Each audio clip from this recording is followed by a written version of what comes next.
of SIRC. I welcome you all, the participants, today's session on practical issues in pharmaceutical industries. A nice topic. As we all know, we have a different sectors where we can handle various issues which we face during accounting.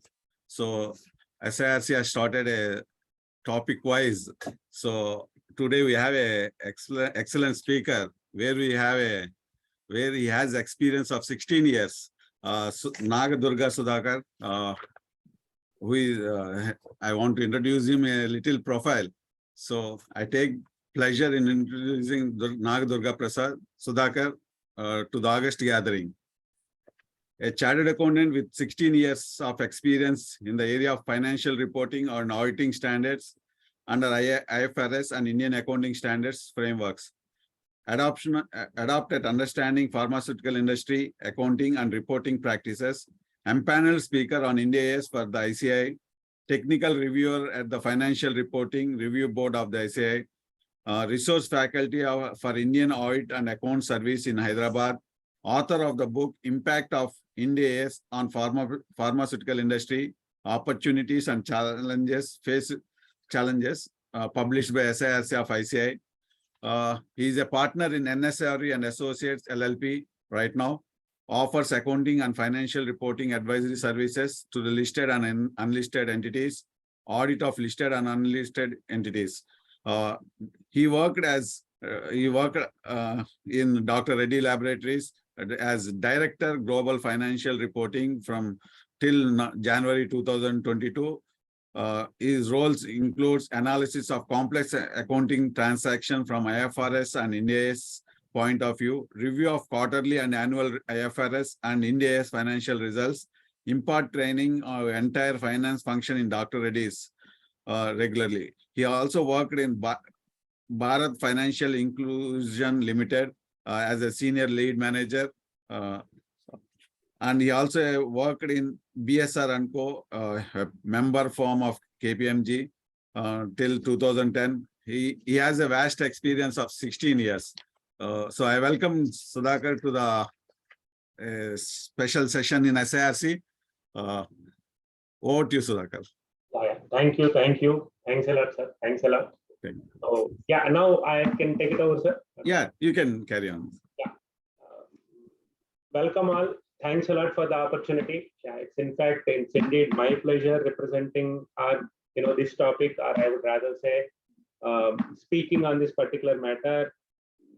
Yeah, now with that backdrop, of course, if I were to put it, just a second, let me just get into the share the screen with respect to my presentation before.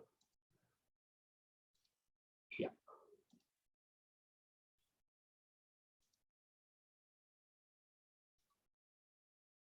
So it's shared, right, sir? Yes. Yeah. Before we get into the topic, if I have to put it in a paraphrased way, what Sunil sir has said, it's a pretty boring profile in a way. Whatever I have so far got achieved, or whatever it is there, so to say, when I was with KPMG, my experience has been audit of Dr. Reddy's Laboratories Limited, and after that, almost for a 12-year tenure or so, I worked with Dr. Reddy's. So in fact, I would rather say it's my privilege to having stayed glued to this particular industry for this much amount of time. And in fact, pharmaceutical industry has always amused me. Somehow I'm little interested in knowing these science concepts and all that stuff. So I'm somehow I could generate that kind of an interest. So I really take up this opportunity in presenting forward whatever the experiences I have so far gained in pharmaceutical industry when dealing with certain matters. So for next 3 hours or so, as I said, of course, it will be till it's 8 o'clock, right, sir? Yeah, till 8 o'clock. Of course, I'll try to keep it to the extent possible, the content that would reach you. Of course, because it's a Zoom meeting, obviously that interactive position would not be that easier. So it's just in a particular manner or in a phased manner I want to take it up. Follow me throughout the session. Any queries, I would like to take it up at the end of the presentation, because obviously if I ponder on a particular issue or whatever it is, it would be too difficult for me to complete the topic. So because I have certain matters that need to be specifically I wanted to complete. Just a second. Yeah, okay, fine. I just got one Q&A. That's the reason why I just opened. Yeah. With that backdrop, yeah, we will go ahead with the presentation now. So, and one thing, I have already taken this presentation on this topic way back in 2021, once in Jan, and another one I think on May or so, basically. So, while predominantly 60 to 70% of the content remains more or less the same, I try to keep it updated post-COVID scenario. If there are anything are there, and are there any other matters or challenges that I could add to the profile. So I won't say that from 28th May 2021 to now, the presentation is completely different. I would rather say at least 30 to 40% of the content I tried to keep it updated. In fact, it got a little more enhanced in terms of the position.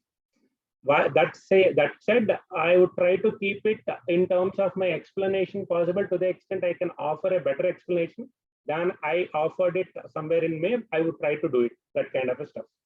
Now, we'll straight away jump into the topic. And now for next 2.5 to 3 hours, we'll be discussing with accounting issues in pharmaceutical industry. Okay, before the start of the session, for the time being, especially say, for example, I could see there are 50 plus participants, assuming that a few will have experience in pharma and a few are trying to learn what pharma is, keeping that knowledge of pharmaceutical industry aside, with a normal base of accounting, let's try to get into one particular a Q&A kind of a stuff. It's not exactly you need to kind of an answer me kind of a stuff. I'll present you a slide. Try to go through the slide. We'll read it aloud. We'll try to go through the slide, and then and we'll see what exactly are the initial answers at the beginning of the session. And once I complete the session, let us see how do these answers differ once we know the concepts at the end. In fact, I picked it up from the manner in which GMAT needs to be written. In fact, when I was writing GMAT in one of my, in my entire journey, the manner people generally say the best way of writing GMAT is once you apply it without any coaching or without any reading, first you go and write, then you assess whatever the position that you have, then you do whatever the reading that you want to do, and then give the assessment test again, so that you can see what exactly is the improvement that you have got it. So I just wanted to put it in a lighter mode. The next slide that will be coming is more in the form of a CFO is worried kind of a stuff. So let's get into the topic. I'll now put it in the presentation mode. One disadvantage I would get when I put anything on a presentation mode when it comes to Zoom meeting is I'll not be able to see what exactly any questions are raised or any concern is there. So if you see any difficulty in terms of audio or video or anything of that sort, if you couldn't follow any of the points, you just, let me know by voicing it out. So the first thing is on a lighter mode, there is a situation. Let's understand these are the 5 scenarios I'm giving. Okay, the CFO of the company is worried. Why is he worried? He is actually a CFO of a pharmaceutical company and has got 5 instances in his life or in his career as of now with respect to a product. Let's take one by one and let's try to see what exactly would be the answer at the beginning, and then we will see the same question at the end. Company A bought a half-finished compound for 50 crore. The balance development is extremely difficult and it is highly regulated. Company A is clueless about the success or failure of the product. That means typically they bought a product which is half-finished and they don't know what will be the outcome of the product. When I said my presentation on this particular topic is predominantly, when it uses a generic pharmaceutical product as an example, and with a base of US regulator as a base. That means US FDA as a base. So I keep using the word US FDA or phase 1, phase 2 trials primarily to represent a generic compound as well as manufactured or developed for the purpose of a US territory, because that is where you can ideally say probably the more complications that would arise once you deal with a highly regulated environment. Okay, so they bought a product, 50 crores, they paid. What did they pay and what did they get? They got a half finished compound. For completing the balance half, there will be some amount of cost, but they don't know what will happen at that point in time. Generally, what is the answer that you would get at this point in time? Just keep it in mind. You need not put it in any, chat box or something of that sort. Primarily the worry is about what would happen to the price that is paid for purchase of a compound, where the outcome or the probability of economic benefits have not yet got established. Is it to profit and loss account or is it to balance sheet? Let's see. Next, continuing the same stuff, the same product, the company A, after spending 100 crores and on the subsequent development of the product, and it has finished successfully the phase 2.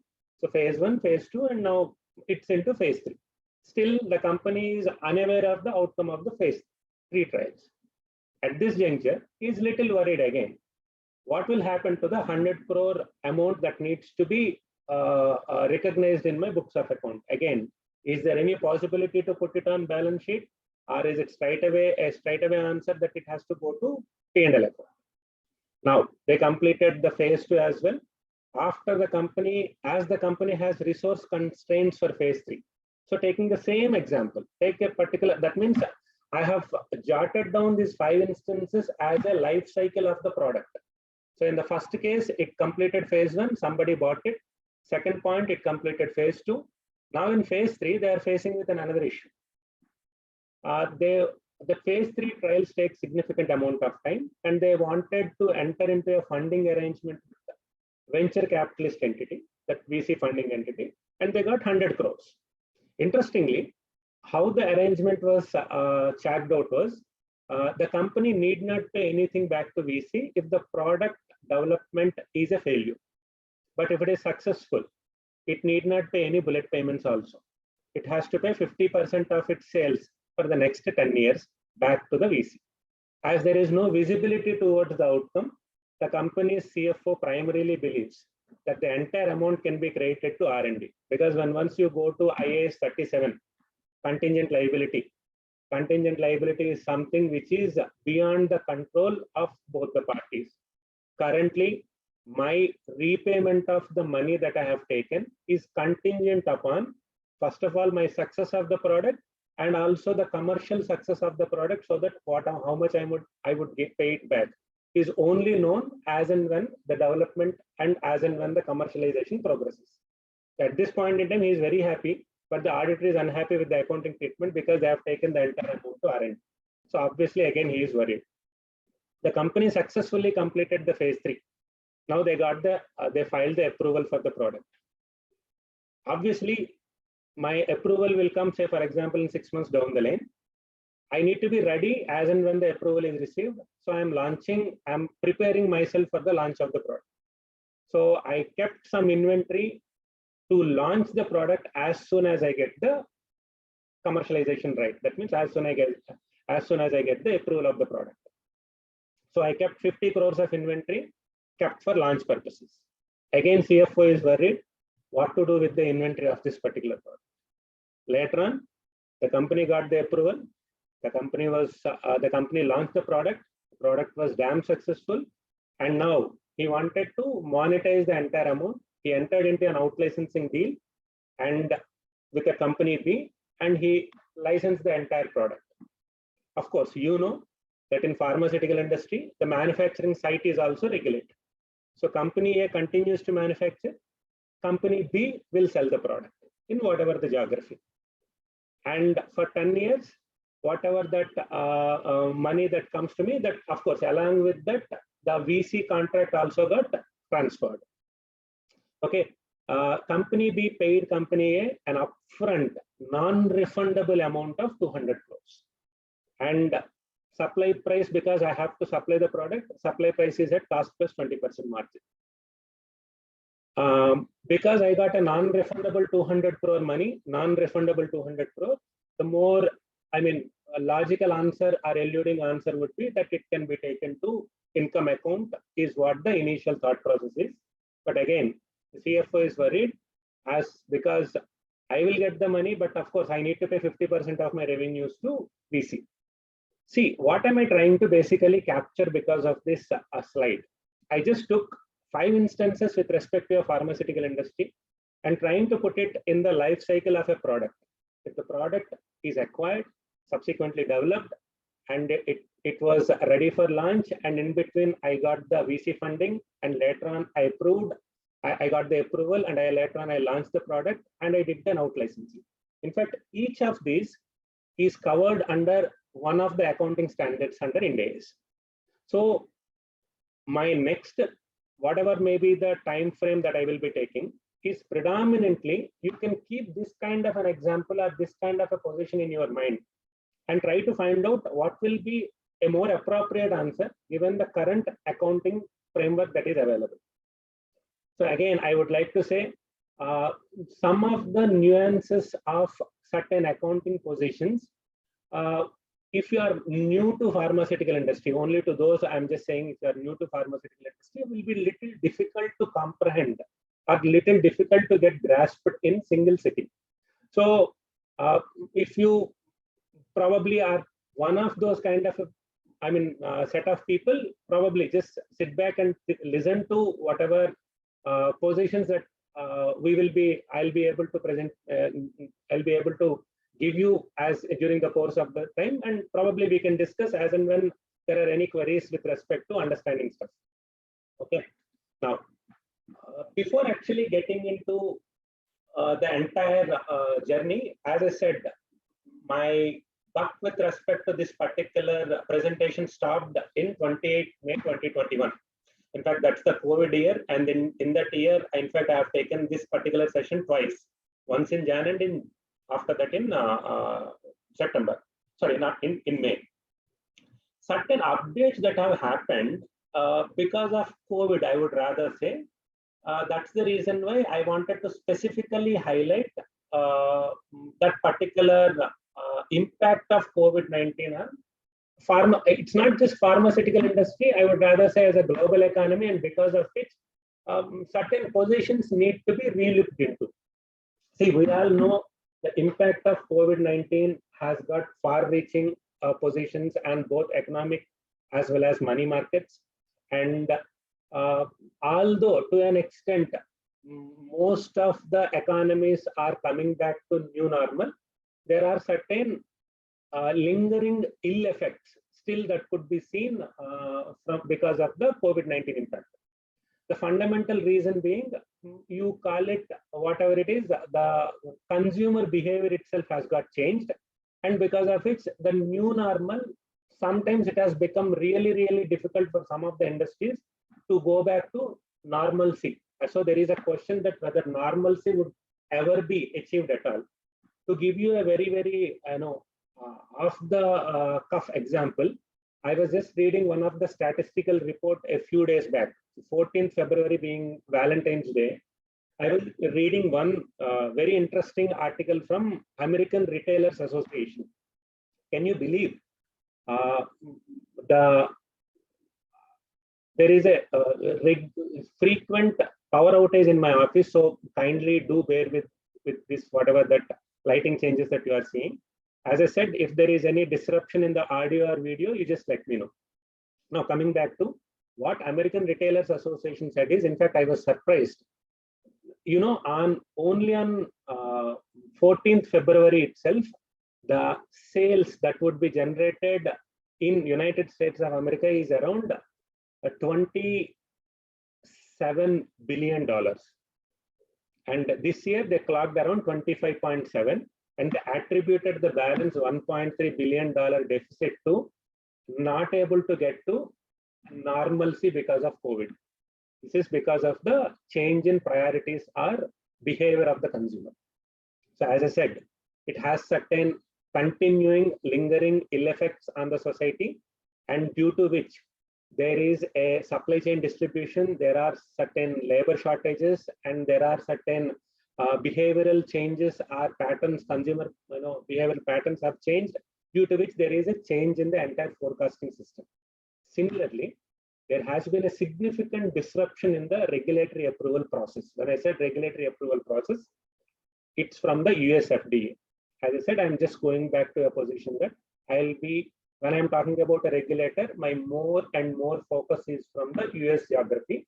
And when I said a product, it is more and more a generic product rather than an innovator product.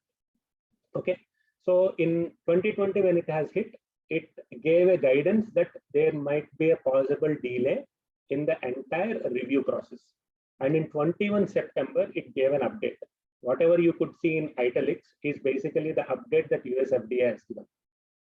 As because of it, even now, practically you can see certain delays in the site visits and certain delays in the product approval entire mechanism or the cycle. So whenever you have these kind of scenarios in your company or in your client's position, please look out for certain things basically. In fact, this is what I said. It almost, I'm going through the, because of these consequences, as a consequence of delay in the approval process, look out for certain, specific pockets in the financial statements. If there are in-process research and development assets or assets that are specifically on the balance sheet pending approval of the US regulator, make sure are the forecasts still intact? Can we still say the market has moved and I would still be able to generate the similar amount of returns or the cash flows? So it would definitely call for impairment evaluation of some of the intangible assets that are on balance sheet, which have not yet received the approval of the regulator. At the same point in time, if you are into a business combination, and obviously contingent consideration is something or matters that are there as part of your agreement, make sure whether the same amount of revenues or same amount of businesses or whatever that you have initially planned would still continue to be the same case even at a later point in time. So I would rather say it will impact negatively when you look at it from impairment point of view, and also it would impact when you want to go for an inorganic growth. And if there were any contingent consideration provisions, probably you need to look at the entire whatever that cash flows that have been given for the purpose of the contingent consideration numbers. Similarly, when you are looking at impairment numbers with a specific focus on forecasting, because as I said, there was a survey that was conducted by one of the big fours, and wherein they have clearly said, some of the companies have said it might almost be impossible for some of the companies to go back to normalcy. So the entire world in a way has been divided into, it's like a tale of two markets, pre-COVID normal versus new normal. That means companies that have benefited because of COVID and the companies that have suffered because of COVID. Some would be able to go back, some would not be able to go back at all. So please have a watchful eye. I'm not saying that there will be an impairment or there will be an impact, but definitely the delay in the approval process and the disruptions that have been caused by COVID-19 are far-reaching, and it has got significant financial implications. You call it on intangible assets or you call it on revenue contracts, failure to supply provisions, and when you have any retroactive payback provisions to the government, please look up to them, and loss contingencies, insurance recoveries, and if there are any companies that are significantly impacted, of course, going concern analysis. So it's just I would rather say a bridge between whatever I have said it in the, say, for example, from during the COVID period, because this I couldn't cover at that point in time. Because of the COVID, definitely there has been a far-reaching impact on the performance of the company. So please look up to certain matters with a very, very close eye. Now, we can now come back to that CFO worried position. Yeah, I'll be covering predominantly these 5 topics. Okay, we'll see a number of instances in these 5 topics itself, and we'll try to cover it as many instances as possible. So we'll first start with the intangible assets. Now go back to the same example. Let's read whatever that is there. Basically, entity A acquired an in-process compound, phase 1 complete from entity B. Don't try to correlate A and B that was there in the first slide is something. So now I'm getting into a different, basically representation in terms of the company names. So entity A bought a in-process compound for 10 crores. The rest of the phases 2 and 3 are extremely complex and not many players could succeed in completing the balanced drug development. It takes another 90 crores for the company to complete the product.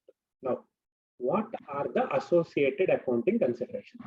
Forget about what is the heading which I have mentioned, paragraph 25, separate acquisition. Now, let's start with when the company made payment of 10 crores and it bought an in-process compound where the outcome of that completion of the product is not known to me. How should the accounting be for the 10 crores amount that has been paid by an entity? Forget about the applicable accounting standard. Let's first sit in the framework of Ind AS and see, is there any possibility to look up to this particular amount as something that qualifies for as an asset in the balance sheet? What is an asset? It's a resource controlled by an enterprise from which there are probable future economic benefits. It has to be under the control and it should also have certain future economic benefits. When the scenario is in such a way that the company does not know what will happen to this compound in the phase 2 and phase 3 trials, and I don't know whether this product will be a successful product at the end or not, would it be prudent for us to say that the economic benefits criterion would be satisfied? Definitely no. So to start with, if one were to look at the definition of an asset from the framework, the given position will give you a more likely answer that it is not an asset. Because I have the control, I can demonstrate the legal ownership of that compound. But how would I demonstrate the economic benefits criterion? Economic benefits are nothing in the accounting standard. What they say is probable, meaning more likely than not. Ind AS 37 explains it that it is greater than 50%. That means if it more likely to happen rather than not likely to happen, means greater than 50%. When I don't know the outcome, would I be able to put that 50%, more than 50% position for an asset where the outcome is not known? The logical answer or the economic answer is no. So when once we look at this particular thing from a framework or the definition of an asset, the ideal answer is no. 10 crores cannot be there on balance sheet as an asset, and hence it has to be charged off. See, any asset, be it property, plant and equipment or inventory or intangible asset, first of all, it has to meet the definition of an asset, right? So it won't meet, and obviously it's a charge off. Surprisingly, Ind AS 38 has one particular paragraph, paragraph 25, where it clearly says, whenever you acquire any intangible asset separately. What do you mean by separate acquisition of an intangible asset? What do you mean by the word separate? Meaning it has been acquired outside of a business combination. So whenever you see the word separate acquisition, means it has been acquired separately from a combination transaction. That's okay. For the time being, you can ignore the word separate. Whenever an intangible asset has been acquired, okay, the interesting component that has been introduced by paragraph 25 of Ind AS 38 is, look at the highlighted component in the form of underline. In other words, the entity expects there be an inflow of economic benefits, even if there is an uncertainty about the timing or the amount of inflow. Meaning, of the two criteria that need to be satisfied for the purpose of treating an amount as an asset, control and economic benefits, it clearly asks us, don't go for economic benefits criterion. See the rest of the paragraph. Therefore, the probability recognition criterion in paragraph 21A is always considered to be satisfied for separately acquired intangibles. Interesting position. Though it appears even for the company that it is a bet that it is taking by acquiring a compound, obviously that position is That means to put it on balance sheet or to put it on profit and loss account is not a choice. So capitalization is not a choice of the company. It's not at the whims and fancies of the company that I can put it on P&L account.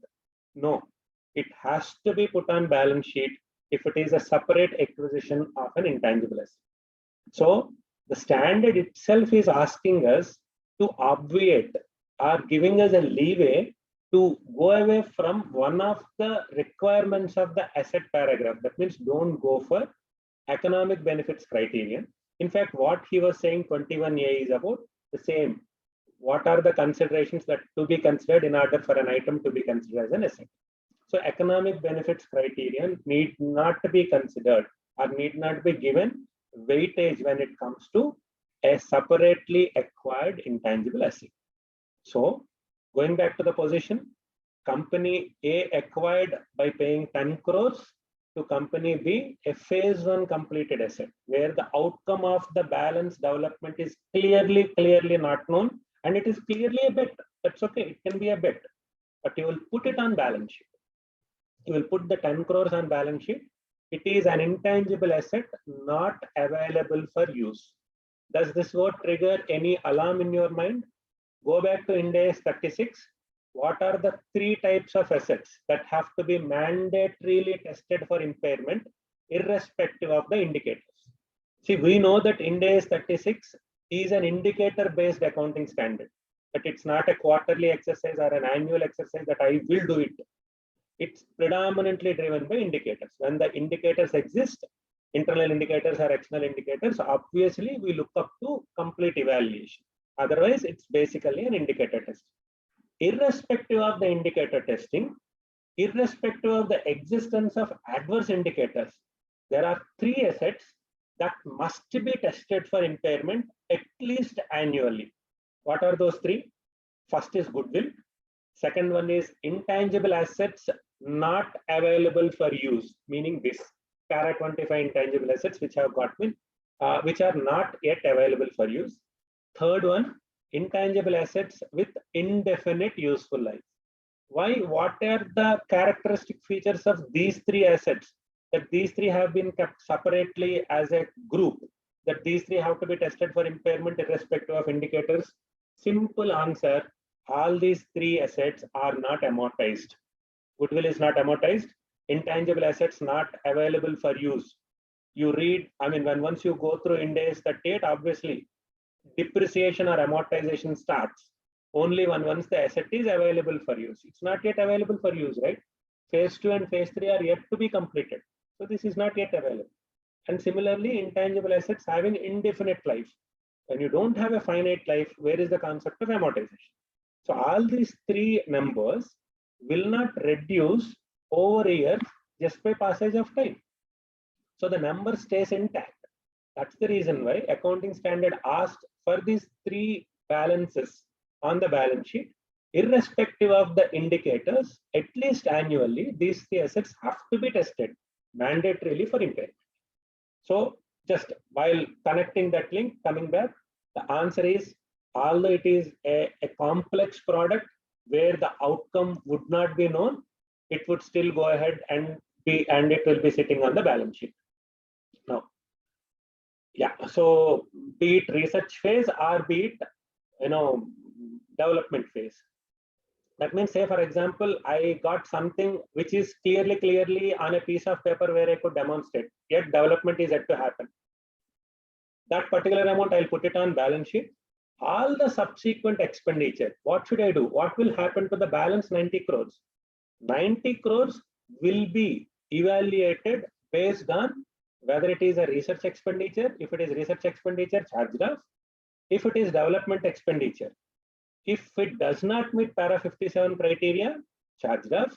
If any portion of it meets para 57 criteria, it will be capitalized.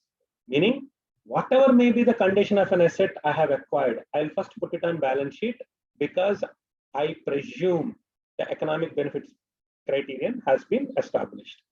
Subsequent expenditure, research will go to P&L.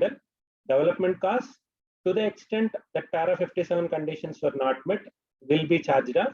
Once it meets all the para 57 conditions, it will go and sit on balance sheet. So this 90 crores, we just need to know what is the nature of the cost, and it will be accordingly be placed in the geography of the financial statements. 10 crores will sit on balance sheet, and we keep evaluating it for impairment depending on the development progress. As the transaction or as the development unfolds, we'll take a call on this particular number. Now, continue the same example.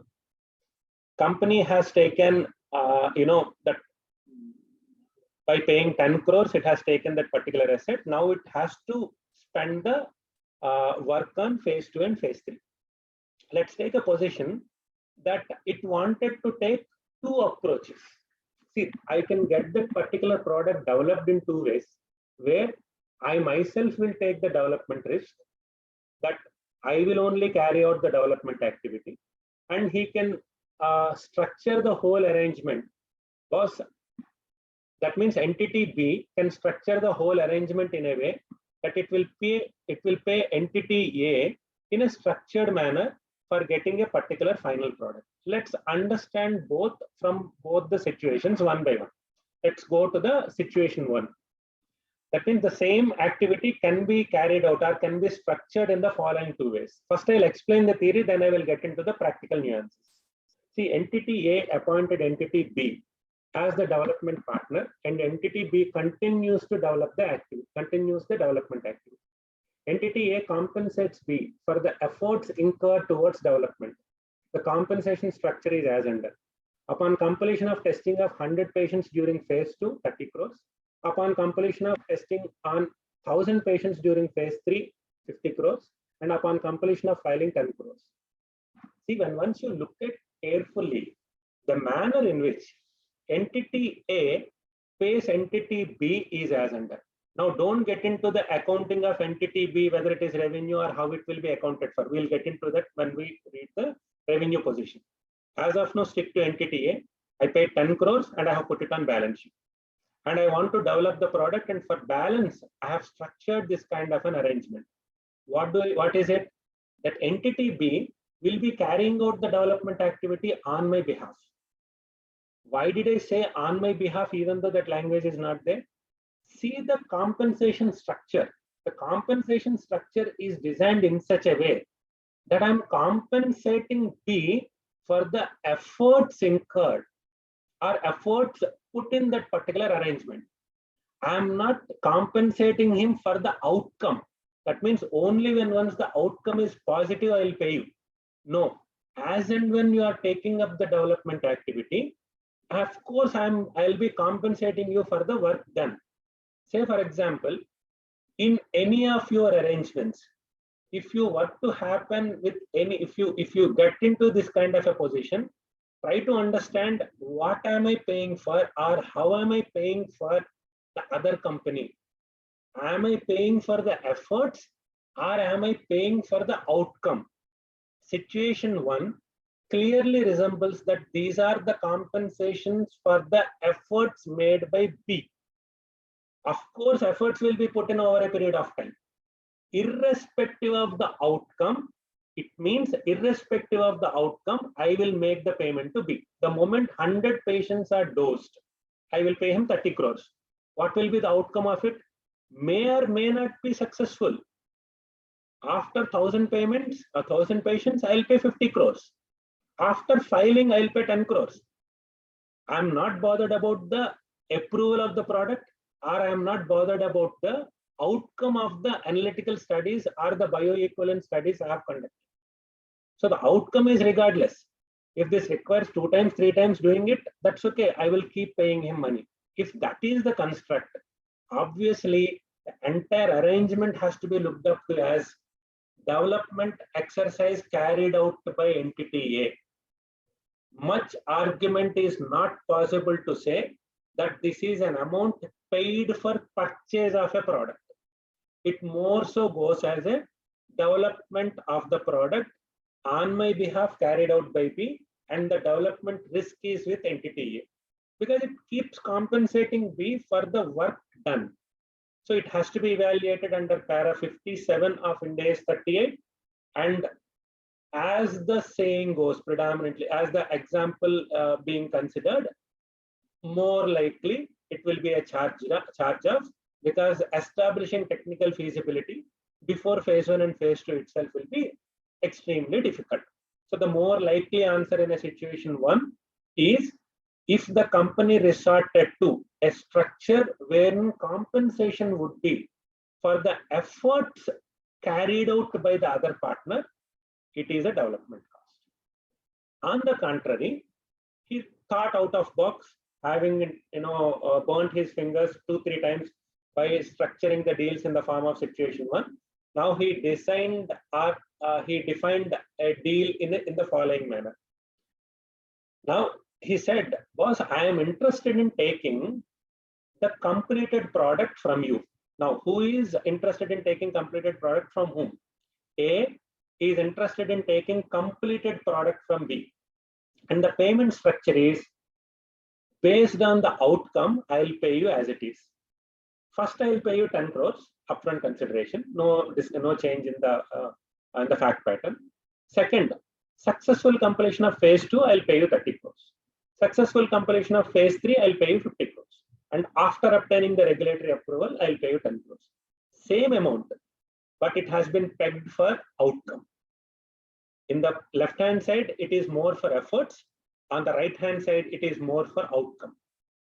But it is not, it is easier said than done, because on the left-hand side, you can find n number of Bs in the world who can enter into a contract because you are compensating for the efforts. But you won't find sufficient number of Bs in the world to identify who will only receive money after the success that has been achieved by.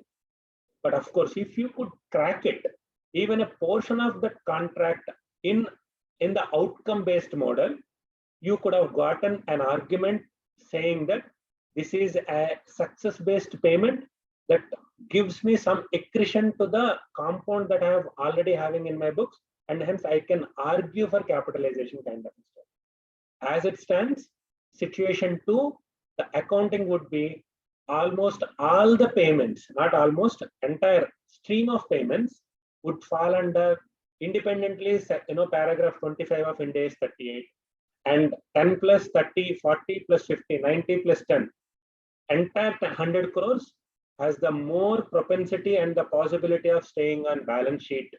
While for situation 1, 10 crores stays on balance sheet, 90 crores is down the drain as research and development expenditure in profit and loss. Slight change in the structure, not that easy. As I said, I should stand corrected. It's not slight change in the structure.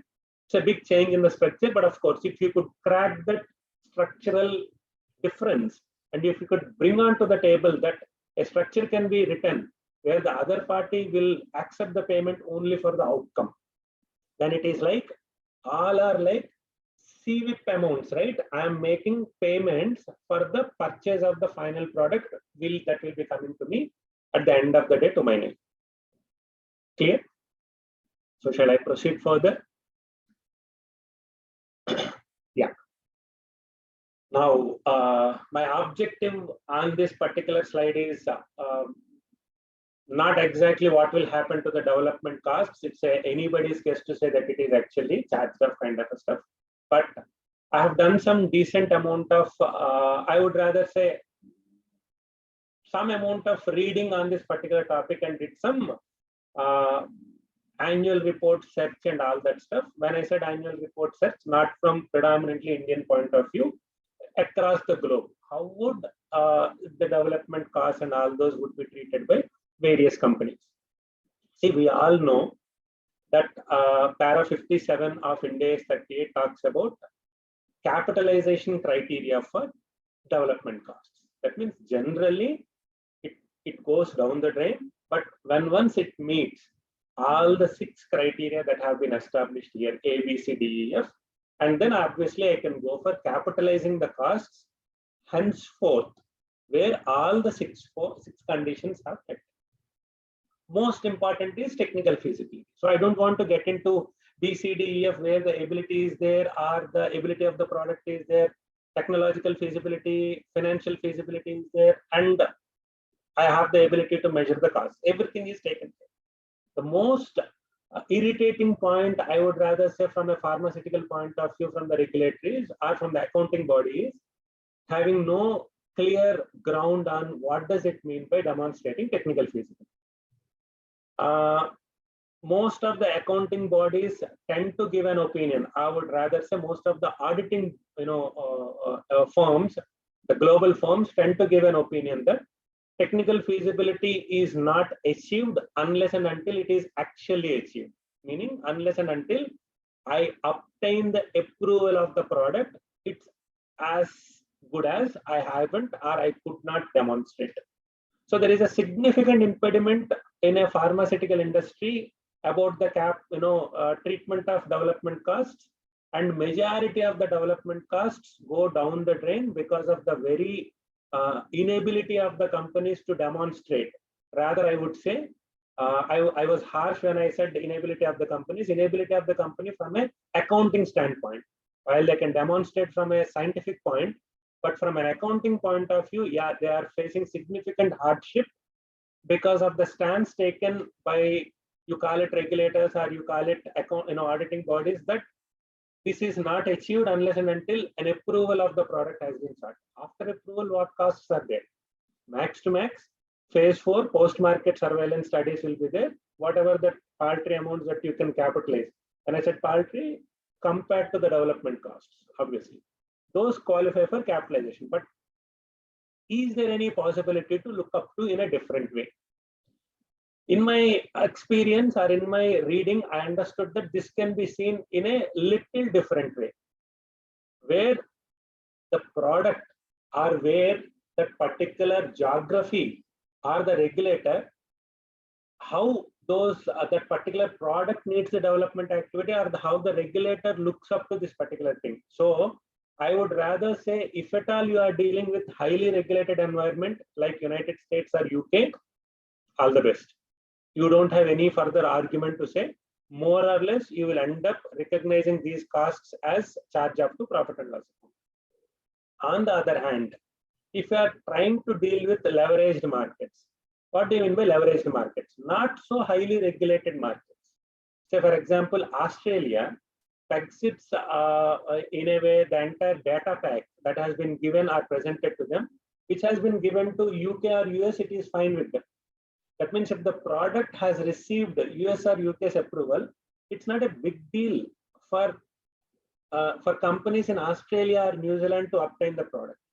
That said, in certain geographies, despite the receipt of approval in US and UK, it would still be difficult. So I'm not saying, or I'm not giving any ballpark position that this particular company, this particular country will be able to do it. You assess based on your position.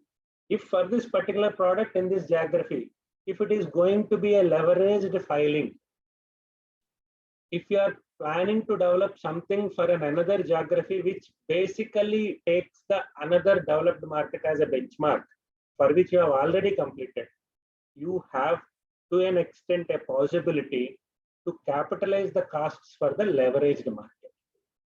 That's the reason. Say, for example, take the same example of Brazil or China or Russia. They have their own restrictions in terms of what sort of product to be used. Brazil asks, you have to use the same reference listed drug of that particular country and in that population. China asks for same ethnicity to be tested.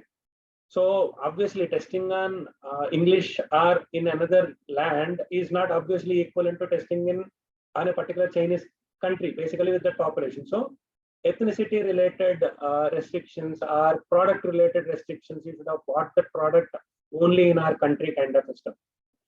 Take a holistic assessment, evaluate whether there is any benchmark possible, where there is any leverage possible for me.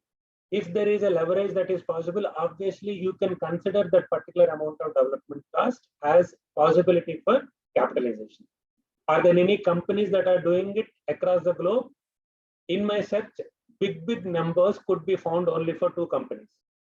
Very notable companies, Celltrion and Samsung Biologics. But of course, this is in a biological space, not exactly in a generic space.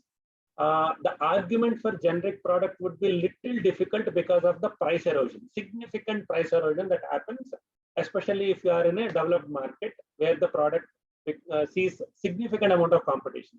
So even though you put it, you will predominantly end up at impairment. So you just have to take a look at it. I'm not saying it is not possible, but take a holistic view. If you are planning for any predominantly this particular company is into a particular type of medicine, say therapeutic area. I am very good at tracking the products which are injectables for neuro diseases or biological products, or say for example, central nervous system, anti-inflammatory kind of stuff. So look out if there is any possibility. I would rather urge you to read, just for a time pass sake, read Celtrine's annual report, read Samsung Biologics annual report, and try to understand what is their basis in order for them to capitalize the development cost. What was basically, so I'm not saying it's an easy path because we have got two companies. Another way to look at it is, in my whole search for these many number of years, I could only get a notable two companies only across the globe. Probably I would say, I don't know the population, but of course, these two are the notable companies with notable numbers where they have capitalized the development costs, even though they are in the biologic space. And of course, significant amounts have been spent for the purpose of subsequent development of the product. As I said, it's not a hard and fast rule. Be very, very wary of consequences. It's not great to capitalize a number and then get it impaired. It doesn't make any sense, even from a accounting or a finance point of view. So try to evaluate the position, try to evaluate what exactly the market is, product is, and then probably I would rather suggest take a call.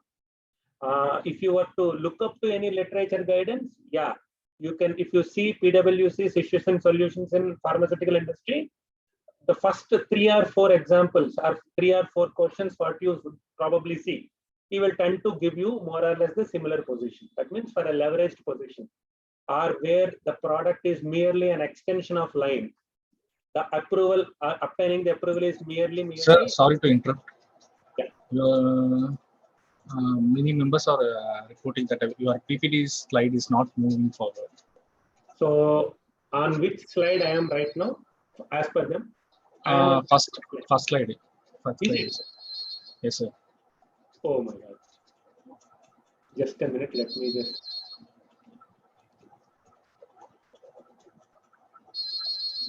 PPT slides. Okay, now I will just, I'll try to.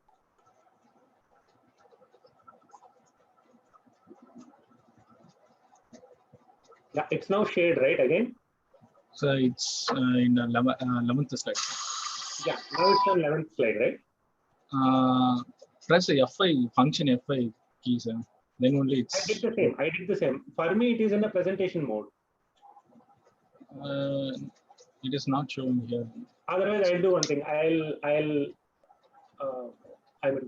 stop the share and I'll share it again.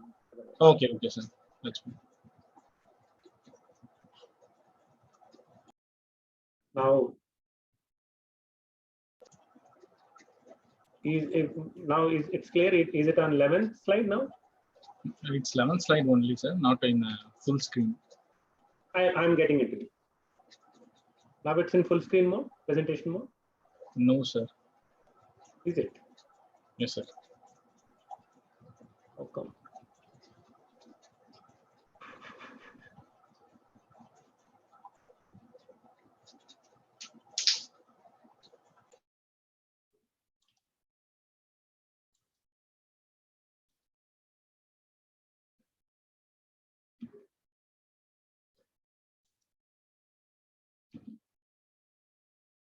Now, so you may share the entire screen, sir. That's why.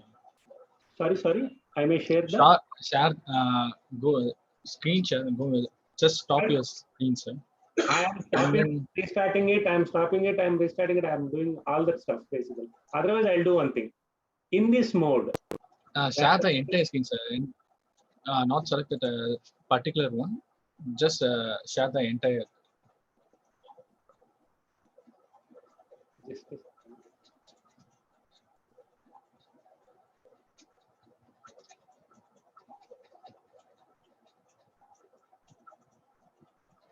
Now it's in 11. Now it's in 10, sir. Yeah, I moved to 11. No, sir. It's not. I moved to 11th. It's still not over. It's not still not. It's still not. It is still in a 10th only, sir. Oh my. When I put it in other than presentation mode, is it better? Now it's changed over to 11, sir. Yeah. So when it is not in presentation mode, you are following the slides, right? Yes, sir. Yes, sir. Yeah. So is it okay if I put it other than in presentation mode? Sorry, sir. What? If I don't put it in presentation mode, is it okay? Yeah, it's okay, sir. If I take the presentation like this, because Yeah, for the it's betterment of clearly. viewers, Yeah, it's okay, sir. yeah, because I would rather say yes, because it will be only a matter of hours, and after that probably they can actually read it once they take the presentation on their own. That's No. see, rather than putting it on a presentation mode where I stay in one slide, I would rather say I'll take it up like this if it is okay for them. Okay, sir. You can continue. Yeah. Okay. So content-wise, there is no issue. I mean, there is no backdrop in terms of audibility and all that stuff, right? So people could follow me till 11th slide. It's just that presentation slides did not move. Any yes from any of the attendees would be great. Yes, no, not applicable.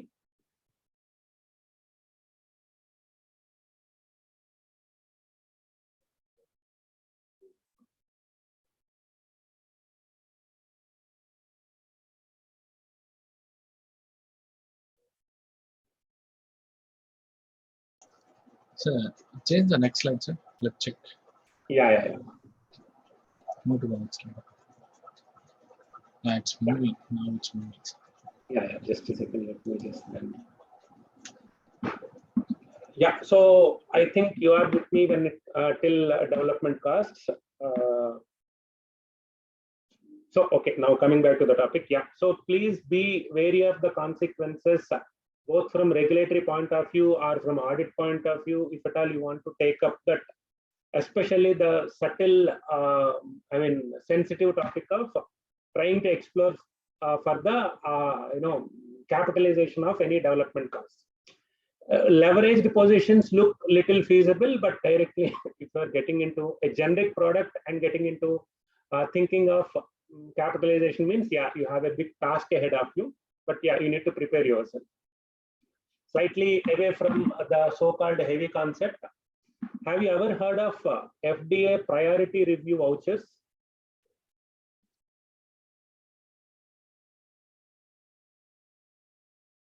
Okay, like how we have, basically in FMCG or in retail space where you have these kind of vouchers, it's a very, very interesting concept. Very, very interesting. I mean, I was surprised to see how the entire industry would move or the numbers move when I got to know of this priority review vouchers concept. What do you mean by this priority review voucher concept, and how does the accounting would work out? Okay, see, what do you mean by priority review is, see, there are certain diseases like tropical diseases or pediatric diseases or rare cancers, extremely rare in terms of their occurrence, but you won't find majority of the pharmaceutical companies indulging in developing a product for it because of the very fact that these are not that profitable. When a company comes forward and offers these kind of products or obtains approval from USFDA, interestingly, USFDA gives them a voucher. Voucher in the sense need not be exactly like our Reliance ka voucher or Central ka voucher kind of stuff. It gives a voucher which is nothing but at a later point in time, you can ask for a priority review of USFDA. So if I were to give you a practical example, in 2015 March, a company by name United Therapeutics Corporation in United States got one product for pediatric cancer or pediatric disease, a product that got the approval of US FDA. And impressed by that outcome, US FDA gave him a voucher, priority voucher. That was, you take it and you can use it. Say, for example, for the next product or another product which you wanted to, develop, you can come to me and use this voucher. Then I will put all my files aside, and then I will first be with you in reviewing your entire development process, or in fastening the development review, or in fastening the approval process. Beautiful concept. So he got the voucher. And in September or so, the voucher has, like any other our DVPB scripts and all, when it was there, they are transferable. They can be sold to other parties. What United Therapeutics sold, what United Therapeutics did in August 2015, I think August 2015, was that it sold to AbbVie, one of the biggest innovators in the world. AbbVie, as it stands today, has somewhere around $50 to $60 billion of revenue. So to that company, it sold that FDA priority review. That means AbbVie now can use that priority voucher to fasten its development process. Just to give you a backdrop, since 2009, I could get the statistic only till 2019. There were 31 FDA priority vouchers that have been issued, only 31, of which 16 were sold to others. Can you believe what is the value at which these vouchers were sold? The reason why I am smiling or laughing is looking at the money that is surrounding these kind of concepts as well. AbbVie bought the voucher for $350 million. You can check it in Google. AbbVie bought in August 2015 that voucher for $350 million. How many companies in India would have net worth or revenues of $350 million? This guy bought one voucher for $350 million. When I read that first news, obviously I was a little intrigued by what was the accounting treatment both in United Therapeutics as well as in AbbVie. So I'll just go to next slide only to show you how did the accounting, or how was the accounting done. The first, that gain on sale of intangible asset is from the books of United Therapeutics. See, what did United Therapeutics got? It got a voucher that has some value. Definitely it has got some value. Why do we say it has got some value? Not because it can be sold to others, but for the very fact that it can fasten the review mechanism and the process. I think people from pharmaceutical industry very clearly know the stakes that are involved if the review process moves by another 6 months, or the product gets delayed, launch of the product gets delayed by another 3 or 4 months. Even for days, there are significant ramifications, financial implications. Now, so what those guys, obviously, eventually, because this can be sold to others, definitely there is no denial of the fact that it has got some value. So what United Therapeutics did was, when it sold that money for $350 million value, it recorded as sale of intangible asset, because it has got an intangible asset at zero value.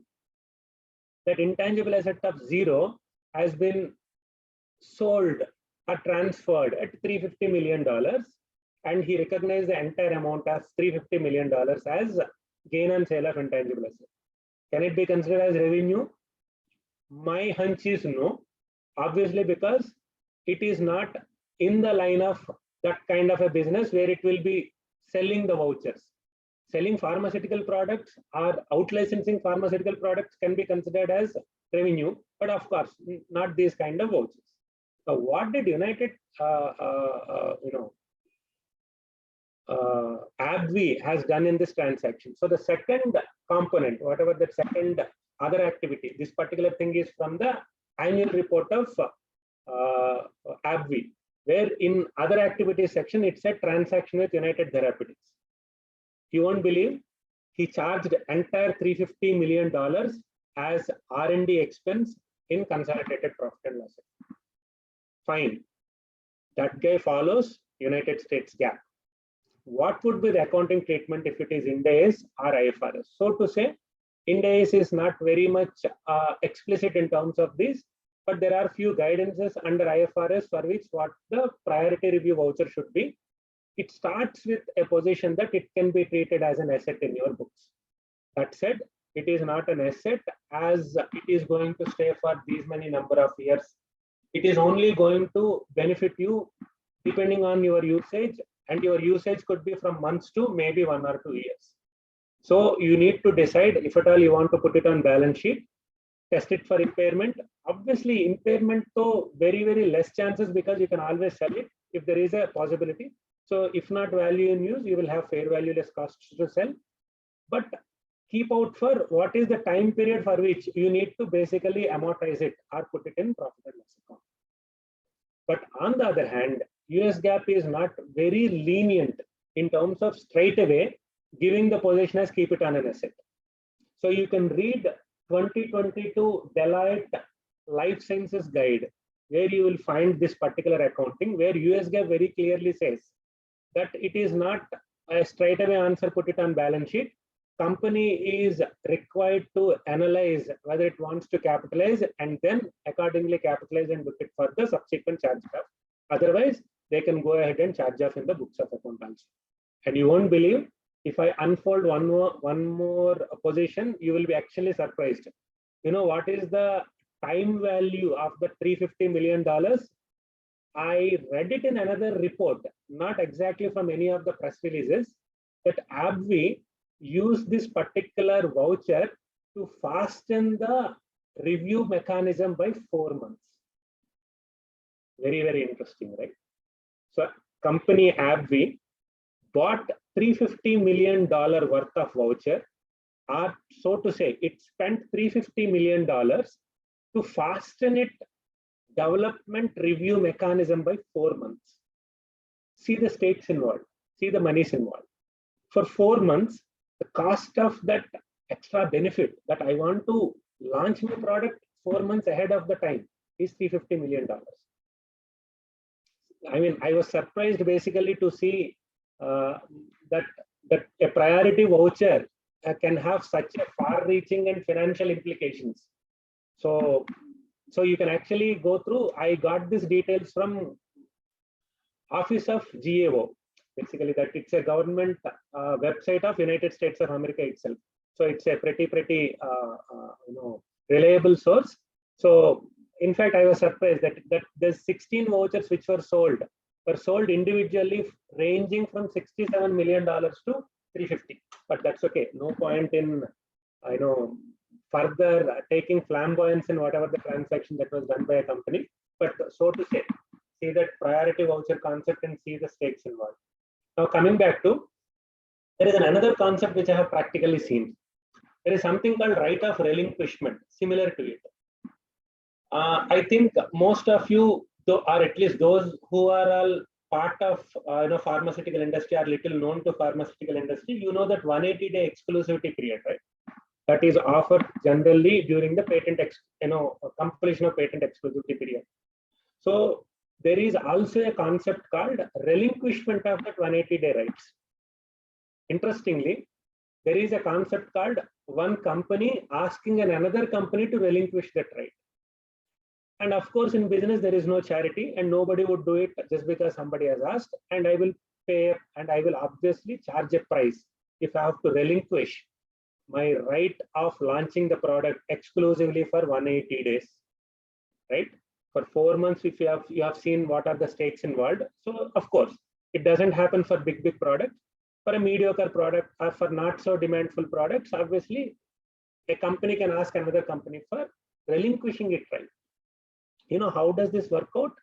When once the right is relinquished, what US FDA does is it allows all the other players to launch the product. But the point is, here it's purely a small technique-based business. It is, nobody knows that a company A is relinquishing its right. Everybody thinks that there is another 6 months or 1 year time for me to launch the product. All of a sudden, tomorrow there will be a newspaper that this company A has relinquished its right, and now everybody can enter. It's not that easy in pharmaceutical industry to enter the product and scale up your production to the level of commercialization. People will not keep it like in FMCG or in retail stocked up for years or months together, because of the huge because it's a function of everything has got an expiry and it's only a shelf life is limited. Obviously they'll do it closer to the launch date. Obviously that extra period which is not known to others, which they will not be prepared, the company which has asked for relinquishment by paying a price can actually launch the product. Again, what am I buying? I am buying time here. For what? For some price. What happens to right of relinquishment?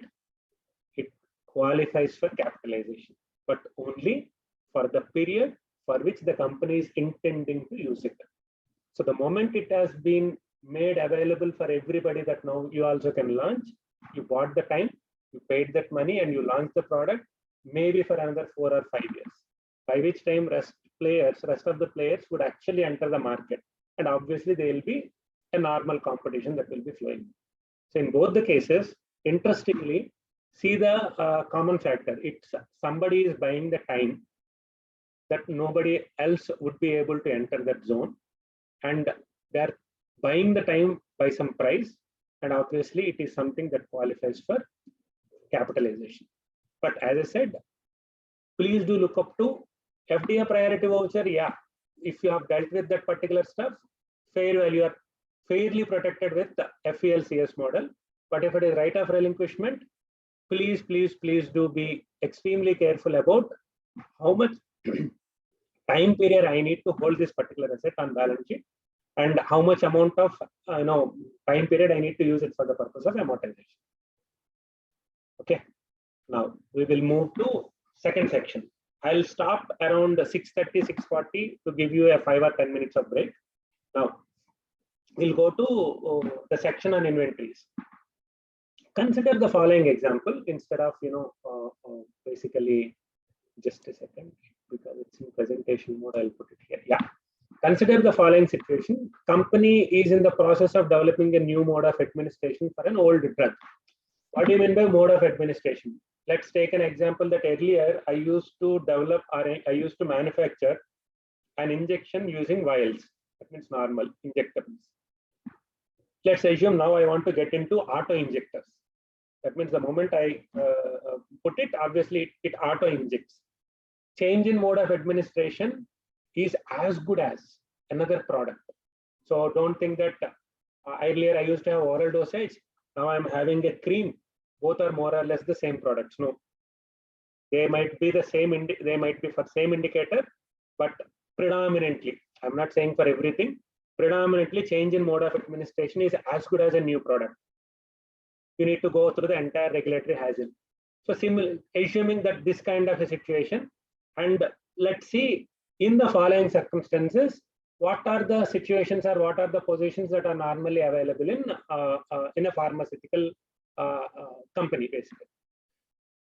So to manufacture auto injectors, I need to have another facility.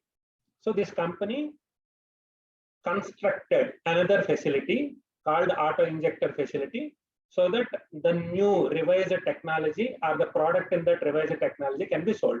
Again, there is no change in the liquid that gets injected or the medicine that gets injected. It's only the mode of administration is getting changed. In fact, from manual to auto kind of a thing. So it's the same car that you are driving, but from manual transmission to auto transmission kind of a thing. As the automobile restrictions go, it's like another model that requires all the regulatory approvals and all that stuff. So now see various instances and how would these work out. First is trial production output and raw materials used for trial batches. So you have the trial, you have the auto injector facility, and to test that auto injector facility, you have used some raw material for trial batches. What will be the accounting for that cost of raw material used for trial batches? Go back to Ind AS 16. It is nothing but cost of trials, right? What am I testing? I am trying to test whether the auto injector facility is up to the mark as intended by the management. So I'm trying to bring this particular facility up to the mark. So the trial production cost, so the cost of raw material would go and sit as directly attributable cost of my auto injector facility. So in the instance one, what would be the accounting treatment more probable in the absence of any other position is the cost of raw material used for carrying out the trials is nothing but my directly attributable cost of auto injector facility. What will happen to the output? Can you sell it? You got now certain auto injectors, basically injections that can be. Can you sell it? Your intention is not to sell it. Obviously, they require approvals and all that stuff, and you're far away from that particular position. So the trial production output is basically not an inventory and it has to be charged off. But the raw material that is used for trial batches is obviously that can be capitalized as part of Ind AS 16, cost of auto injector facility. That means validating cost of machinery is cost of, added to the cost of machinery, but the output is basically not an inventory. Second, exhibit batches, no brainer. Exhibit batches are never part of inventory because you will not be able to sell it, and regulatorily you are not obviously allowed to sell them.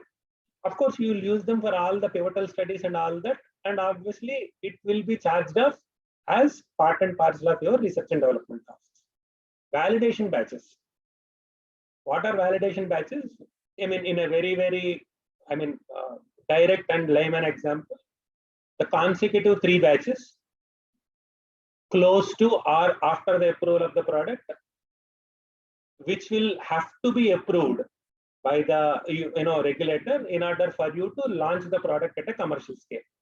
So in a way, exhibit batches are 1/10 of the validation scale, basically. So from lab scale to commercial scale. Even at the commercial scale, obviously, commercial batches are a very big scale, because to ensure the stabilized efficiency levels at a larger scale, obviously validation batches are asked by the regulator to be manufactured and submitted. Validation batches, as the normal saying goes, can be sold even though the final approval is pending or at the time of receiving that particular sort of final approval. So obviously that validation batches, because they can be sold off, they qualify for capitalization as an inventory. Exhibit batches, absolute no-no. Trial production output, absolute no-no. Validation batches, yes, they can be sold off. But at the same point in time, if the regulator comes back and puts a question mark because of which you will not be able to sell it, again, you have to charge it off. Next, pre-launch inventory. Hold on. I have something more to say about pre-launch inventory. We will cover it in subsequent slides. Then physician samples. Physician samples, generally, if you see it, they are not for sale. The sampling, the entire packing itself is in a particular position that they are not held for sale. So obviously, when somebody looks at from the definition of Ind AS 2, anything inventory is something that is held for sale in the ordinary course of business, used in the manufacturing, or as a consumable, ABC. It's none. So physician samples, the moment it is manufactured, it's charged off as selling cost.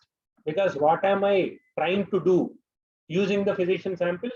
Predominantly, it is a marketing aspect. It is basically a distribution cost. Basically, I'm trying to, in a way, do the marketing of my product in the particular cost. So it's a cost of selling. It's part of selling function. So it's a selling cost, basically. Next, raw material stored in common warehouse.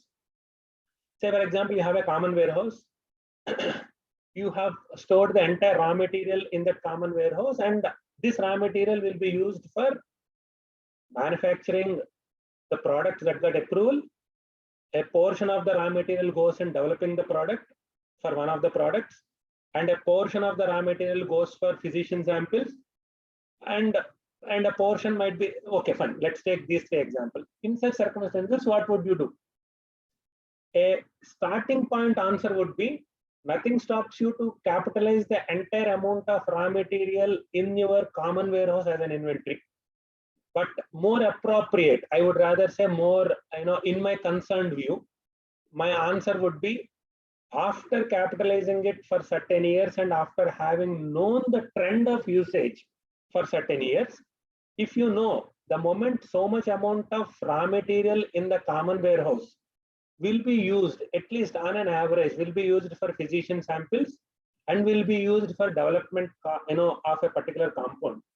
I personally believe that it is more appropriate to charge off those that much amount of inventory the moment they come to the common warehouse. Is there any other answer available? Why should I charge it off immediately? I will charge off as and when they are incurred. Fine, absolutely fine. There is no significant denial of the thought process. But as I said, my personal view is maybe at that point in time itself, if you know that so much component of inventory, you will not be able to sell it, or you will not sell it. Be not be able to may not be the right position. I will not sell it because I am not holding it for the purpose of sale. So I would rather personally believe that it is more close to an NRV kind of a provision rather than not being able to sell it kind of a stuff. So yeah, I would rather take a judicious position there. And next, very interesting, cell cultures. I'm slightly, because everything is generics, slightly get into that biologics or biosimilar position. Biologics product is basically from a living cell. Generally, generic products are called small molecules. Biologic products are called large molecules because they are more so from living cells. How is cell culture done in biologics? In a very, very layman terms, obviously I will buy that master cell bank, or I will buy the master cell and I will use it in one containers with supporting, where they can actually proliferate. And in that containers, the upstream position is that the cell proliferation will happen. And at that point in time, I will try to extract whatever that protein or the medicine that comes out of that particular cells. And there comes the downstream.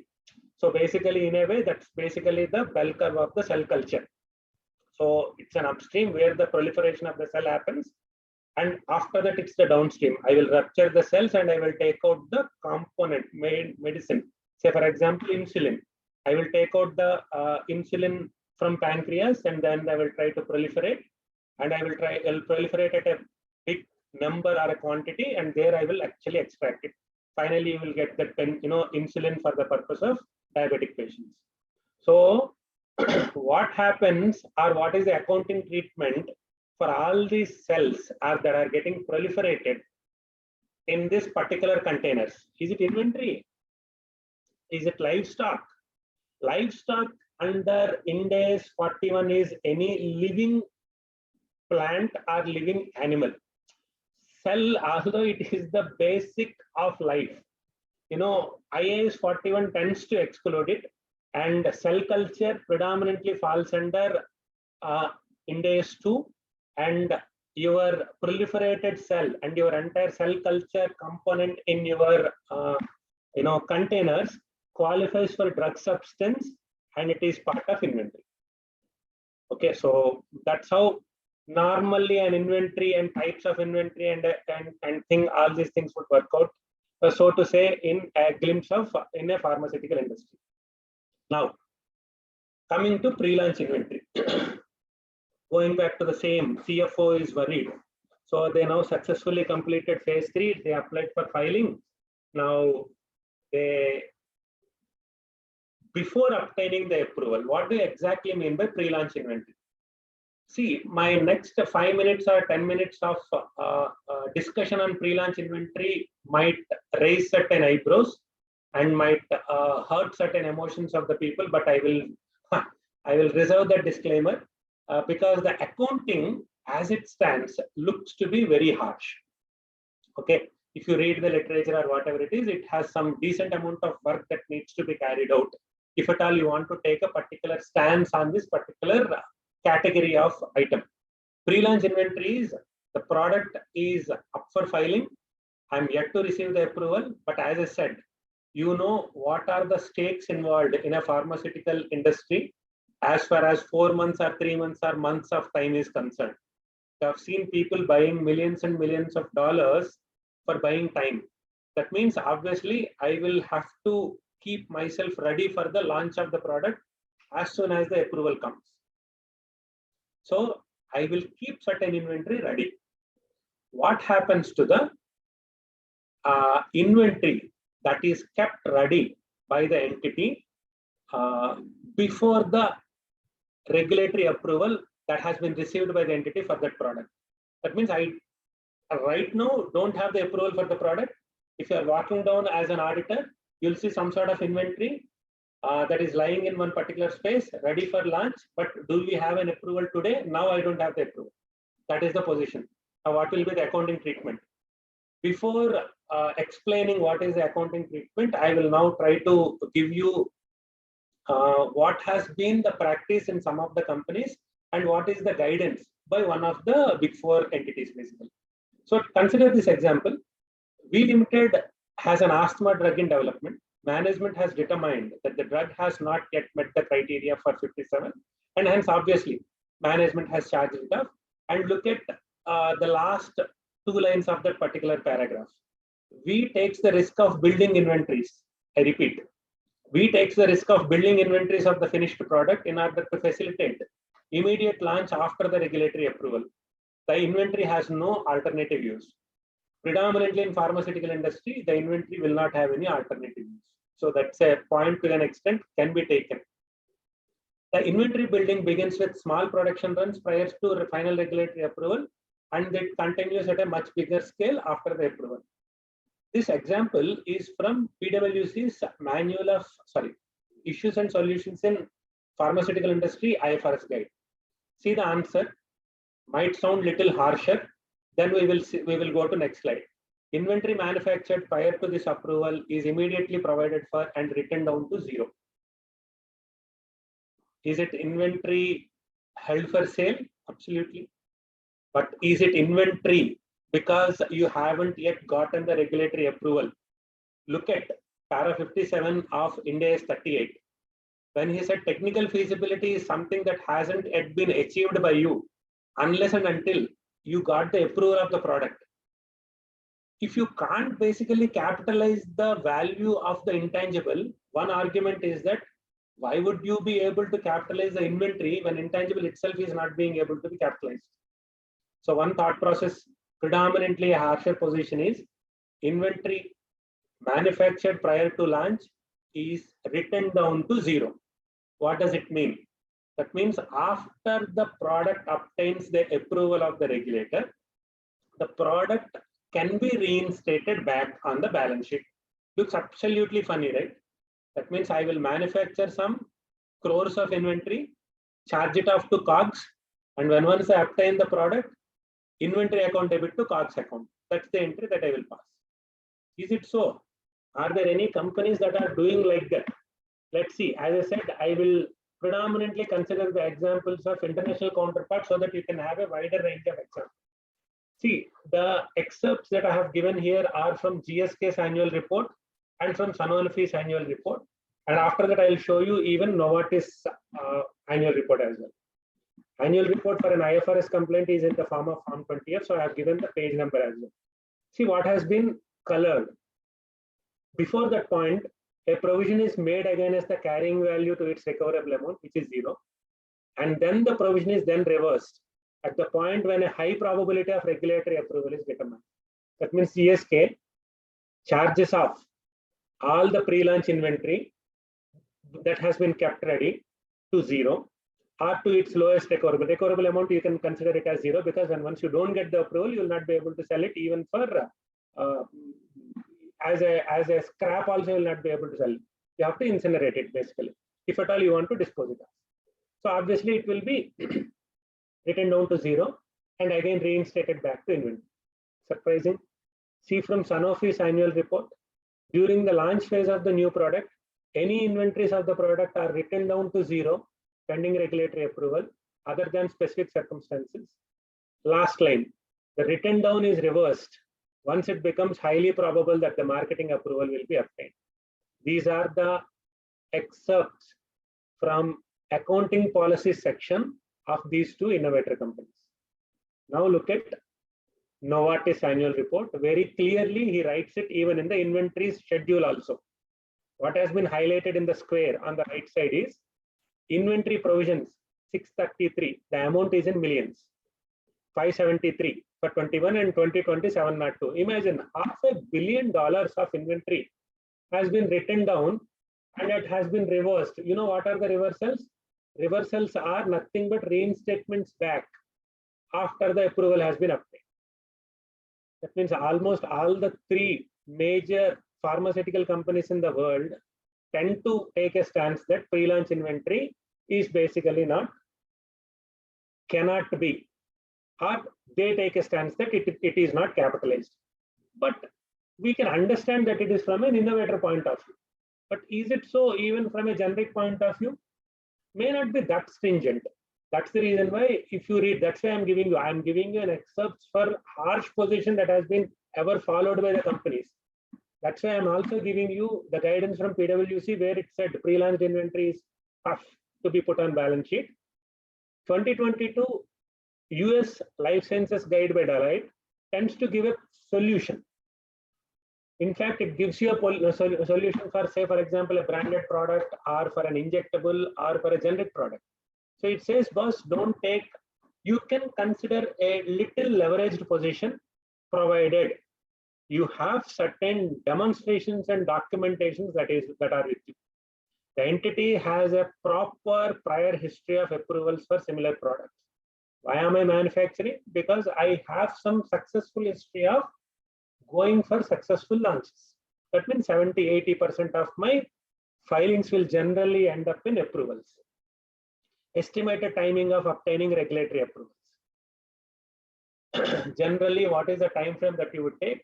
But as I said, all these would go for a toss given the disruptions that have been made by COVID-19 from all the regulators. You know that all these things have taken a toll and everything got elongated.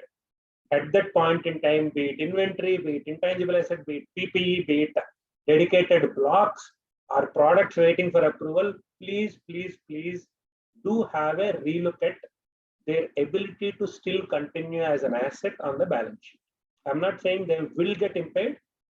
Please do look out for the impairment evaluation, a thorough impairment evaluation. Okay.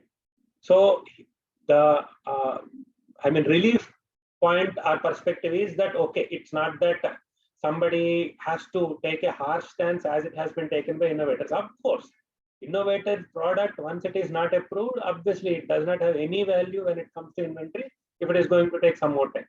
Generic, yeah, it's kind of an element of lenience can be observed in that, provided you maintain certain element of documentation and provided you have certain historical position that, yes, boss, I will start manufacture only when once I reach a comfortable position.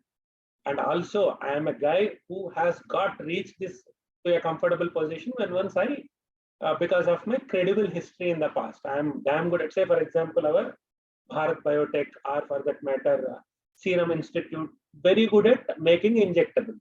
See their element of success also. Even during the COVID vaccines, they were the earliest to an extent to finish off, right? Obviously, so your subject matter expertise definitely matters here. So again, as I said, look out for this kind of number if it is getting bloated up in your balance sheet or in your client's balance sheet. Try to make some sort of documentation around it and see and take a judicious accounting call. Okay. After this, I'll just pause for 5 minutes. I will just take an example of certain exclusive supply agreements. See, pretty well in pharmaceutical industry, CMOs, agreements with CMOs are very much common. That I will entirely get predominantly get my product manufactured by one party till N-1 stage kind of a thing, and I will get this +1 stage done at my locality and I will sell it. And one of the common factors in pharmaceutical industry also, pretty well, that the regulator is very particular about the manufacturing location. So in pharmaceutical industry, our exclusive supply agreements it's pretty clear, or sometimes either they are explicit in the agreement or need not be explicit also. To an extent, you can take an implied position that when I'm asking for an exclusive supply contract of a particular product, look out for a position that what is the production line or what is the production facility that has to be used. Now, where are we getting into? Look out for Ind AS 116 embedded leases. The agreement might take the form of a supply agreement, but implied in the supply agreement is vendor's responsibility to use a dedicated line, because the requirement of the regulator is that the manufacture of the product should happen only in a particular location and only in a particular equipment. So given the level of commitment by that vendor to you, please evaluate, is there any control that can be implied by the buyer, meaning you, on the equipment because of the supply agreement? Flip it. I'll give you another example. Distribution services agreement. The guy will take the product from your factory, will do the inventory management services, and will warehouse it in his locality and will dispatch it as per your instructions, as per the invoice raised to the other party. This example is, say, people like UPS and all those guys who will do it. Okay, your agreement might look like it is a distribution services agreement, but your distribution services agreement has got three components. One is transportation agreement, warehousing agreement, and obviously that inventory management. Well, inventory management can be kept little aside. Transportation also, of course, you will not be able to take out the entire control on the transportation of UPS kind of a guy. Look out for the warehousing component. In the warehousing component, definitely you will have an agreement, because it's a pharmaceutical product. It has to be stored in a specific location at a specific temperature, that ambience warehousing, that okay, and whatever that cell type kind of warehousing, and there are 4 or 5 kinds of varieties of warehousing that have to be basically considered for the product. So if your agreement tends to give you a position that a portion of the warehouse is predominantly under my control for the distribution services agreement to be intact, and obviously this product will be stored by me in that particular locality as per your instruction, you are looking at an embedded lease contract in that entire distribution services agreement. So be it an exclusive supply contract or be it a distribution services contract, please be wary of consequences of existence of an embedded lease contract, and try to evaluate that kind of a transaction and try to pull it out if there is, basically a need for you to pull out that particular leasing transaction. So this is to an extent with respect to intangible assets component as well as the inventories, so to say, cover the supply chain component of it. I will pause here and I will give you a break. It's 6:40 to 6:43 in my system. Can we assemble back at 6:50? Is it fine for you? Any yes, no, not applicable from the attendees?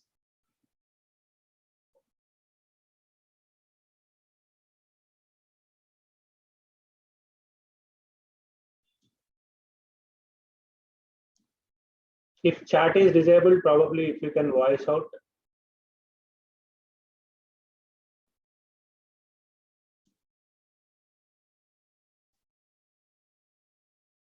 Is anyone there?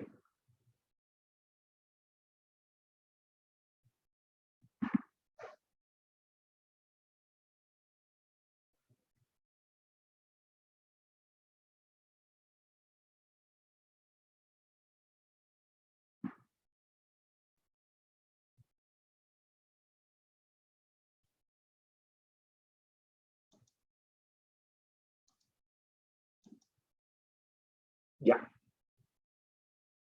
Okay, you can break for probably 5-6 minutes. Probably we'll resume back. Yeah, 6:55. We'll resume back again. Yeah, you can take a break till then.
Sir, anything problem, sir?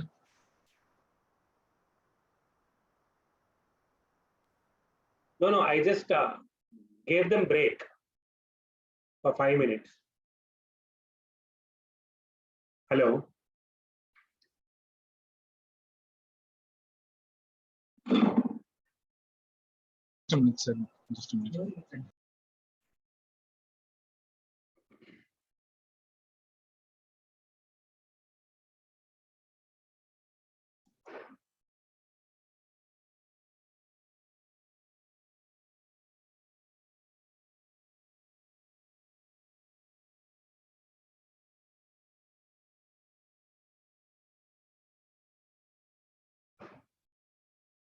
Sir, can you hear me, sir?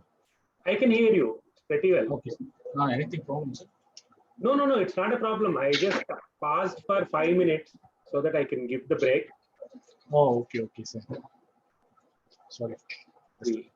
But of course, I couldn't hear back anything from the participants, so I don't know whether chat box is live and running or. So there is a Q&A, sir. The participant can. There is a Q&A box enabled. No, Q&A box is there, but it's only, of course, people are not responding there. People are not. I just asked them till what time you need a break. So that kind of, that's okay, fine, absolutely. I'll just resume at 6:50 and that's 3 minutes. No, okay, sir. Yeah.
Yeah, should we resume?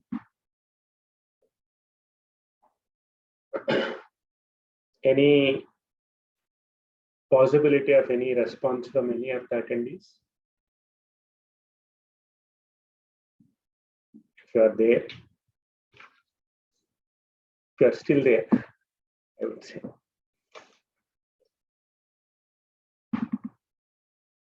Yeah, I will. Yes, thank you. That's enough for me. So, next concept is I'll be getting into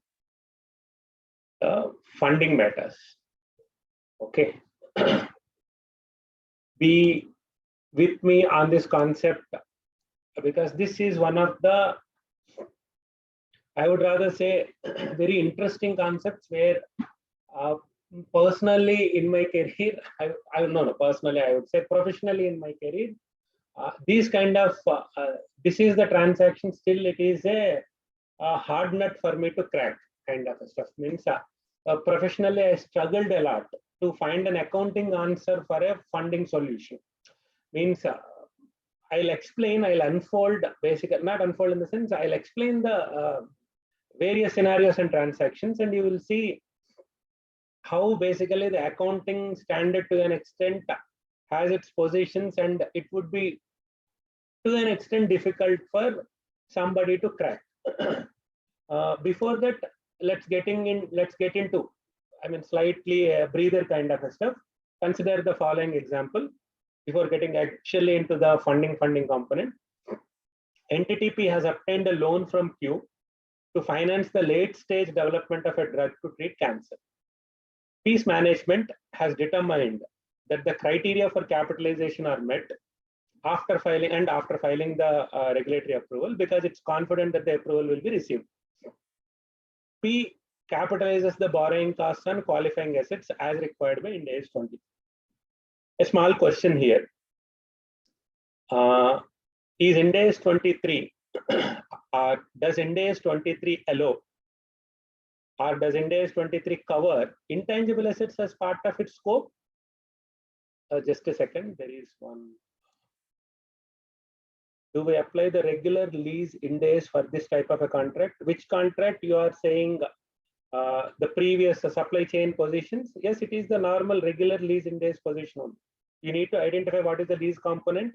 You need to bifurcate what portion of the total payment gets attributed to these, present value of your lease payments, debit a right of use of asset to the extent it is a representative of your control on the manufacturing part or your control on the warehousing component, and treat it as part of a right of use of asset and amortize it over the life, and you know the unwinding of the leasing position and all that stuff.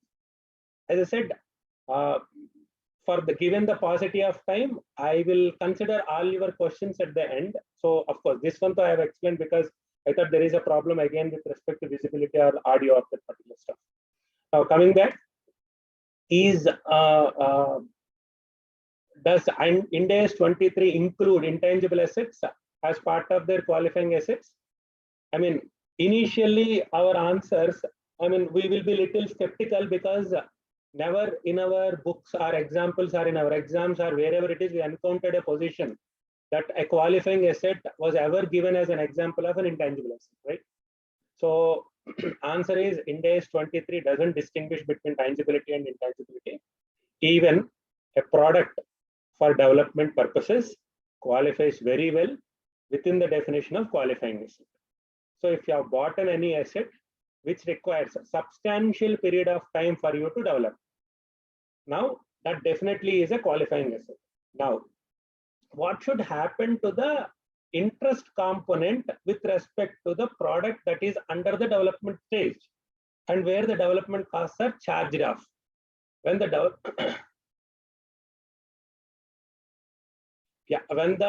development costs are, till the time the development costs are charged off, there is no base value to the qualifying asset itself. So see, you will have purchase price and directly attributable costs for any property, plant and equipment or an intangible asset. In the directly attributable cost, one such cost is, the borrowing costs. When there is no purchase price itself, or when there is no possibility of any amount to get capitalized, obviously the borrowing cost capitalization does not make any sense. So the answer in the given circumstances, there is no distinction for Ind AS 23 insofar it pertains to the tangibility of an asset, be it tangible or intangible, it gets qualified for the purpose of construing it as part of qualifying asset. And after that, you need to see what is the qualifying amount that gets on balance sheet. So till the time the product is under development, no question that it can be capitalized. Purchase price is zero and directly attributable cost is whatever that interest that you are capitalizing. No.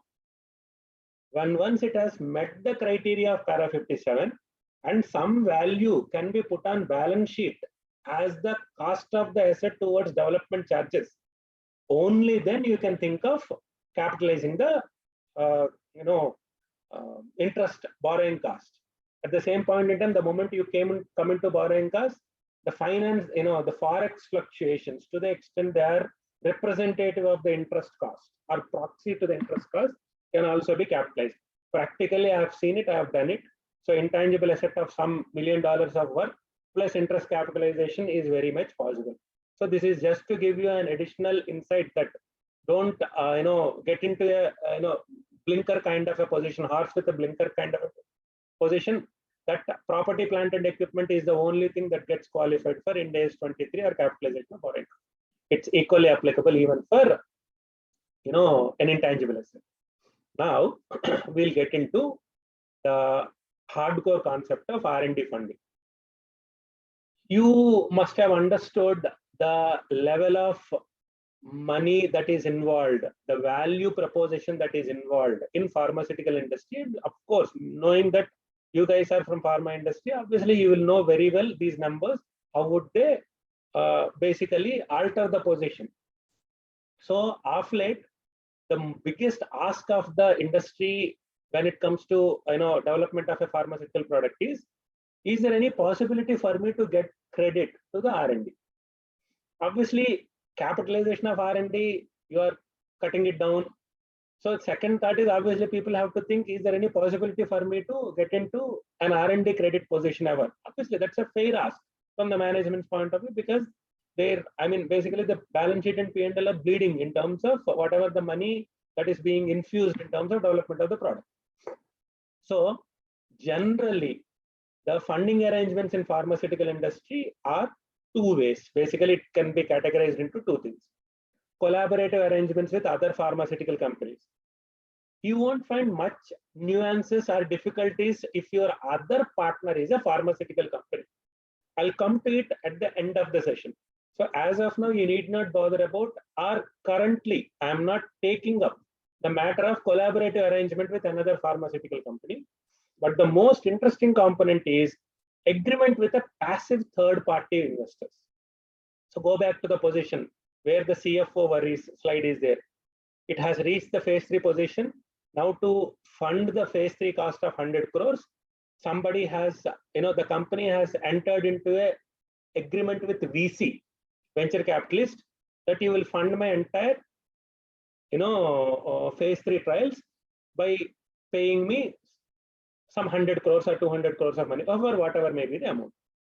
Generally, the other party is a passive third-party vendor, means obviously keep your little sleeves up and obviously keep your, stay little glued and focused to the arrangement. Because although not related, you can take, a guidance from what is investing entity from Ind AS 110 or IFRS 10. What does it say? One of the factors to determine investing companies is exit factor. So generally a VC or a fund or an investing company is not interested in your pharmaceutical science and all that collaboration, public welfare and all that. Frankly speaking, he is only interested in money. I will give you 100, you pay me 300 crores. That's it, as simple as that. How fast you will pay me or how late you will pay me is what actually matters to them. So when a VC fund guy comes, all these parameters, I will journey along with you. Let's develop the product together, then commercialize the product together. Are all predominantly attributes of the first section, other pharmaceutical companies, because they will understand what and how a pharmaceutical product is. And being in pharmaceutical industry, they don't have any hurry because they are in that business.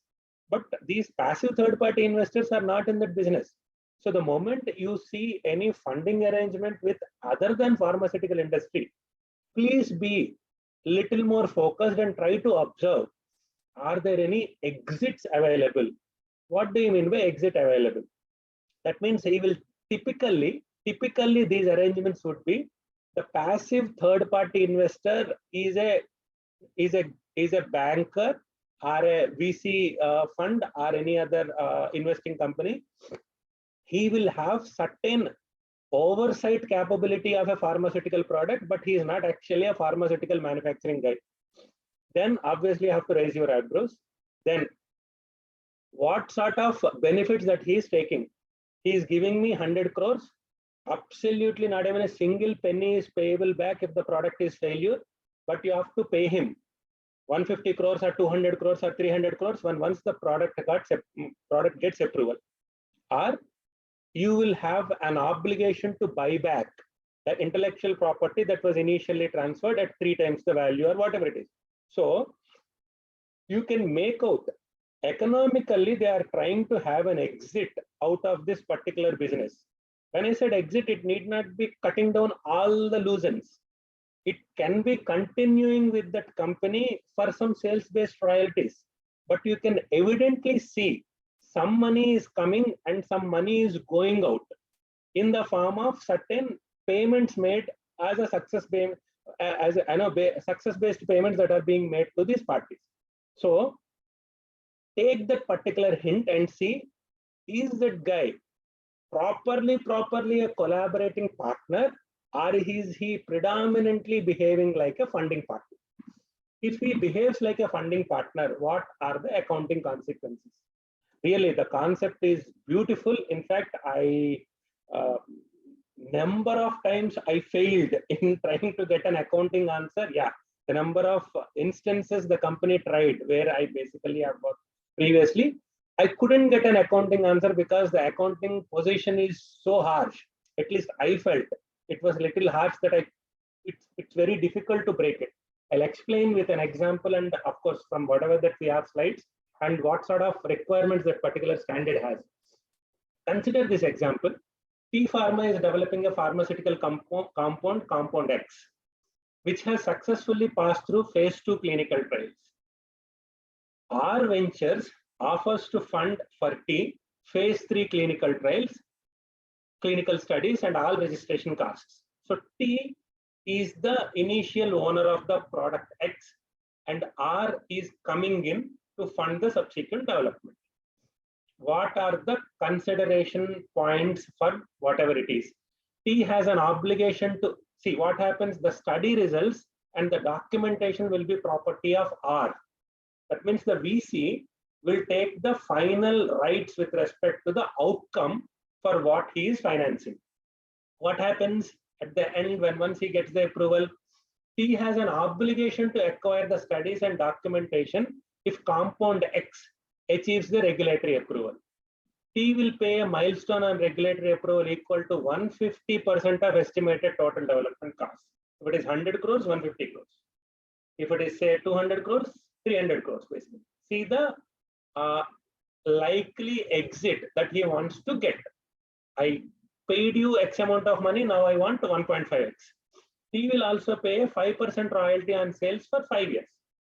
That means after 5 years, technically he is no way related with me. So is he basically a collaborating partner or is he predominantly an investing entity? Took an exit or will be taking an exit after a certain point in time means the answer obviously will depend on the following analysis. R subcontracts T as a contract research provider to perform necessary development activities. T will plan carry it, okay, blah, blah, blah, certain points.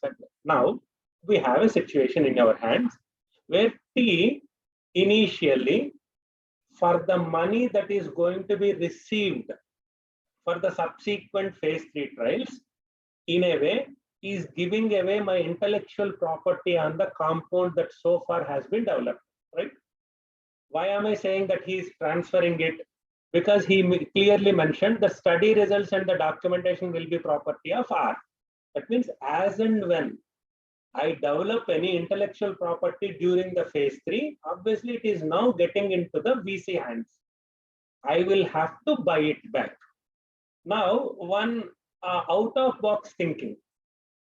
Can we see it as a revenue accounting standard that where T is offering development services and R is compensating for the development services in the form of contribution? Yes, definitely. Unless and until you refuse it very, very clearly, you can evaluate it. It can be a revenue contract between T and R only towards the development activity also, because I'm getting money and I'm offering him services. And it is the service for which I am into the business of, and so it can very well be in the contract of IFRS 15 or Ind AS 115 for that matter. Now, but slightly getting into, is T losing control? Means I have an obligation to acquire the studies back. It's not an option, obligation to acquire the studies back. Go to Ind AS 115, all the illustrative examples given by the standard, where there are obligations to acquire back. Repurchase contracts are not revenue contracts. So this transaction falls outside revenue contract. Now, what all do we need to see? So obviously, when the money that has been received for whatever the services that I'm offering, the accounting standard said Ind AS 115 is not applicable. Now let's see Ind AS 37.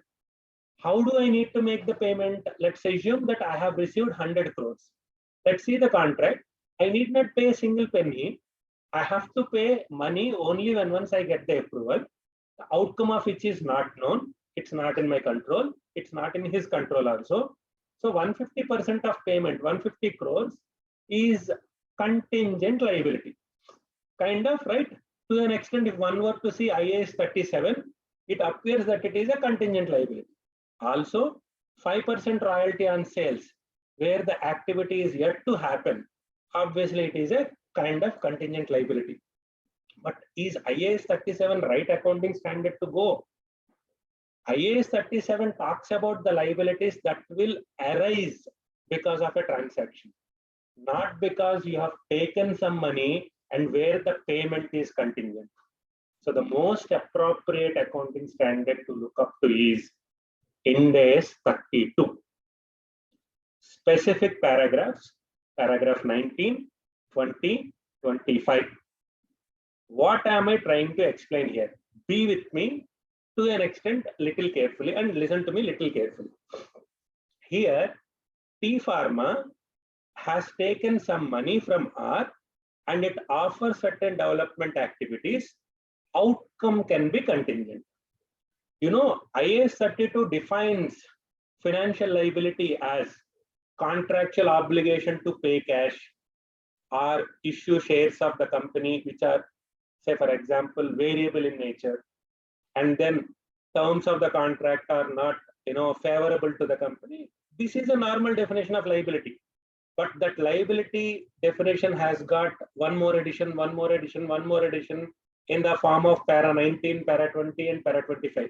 What does para 19 say? Of course, keep aside the names or numbers of the paragraphs.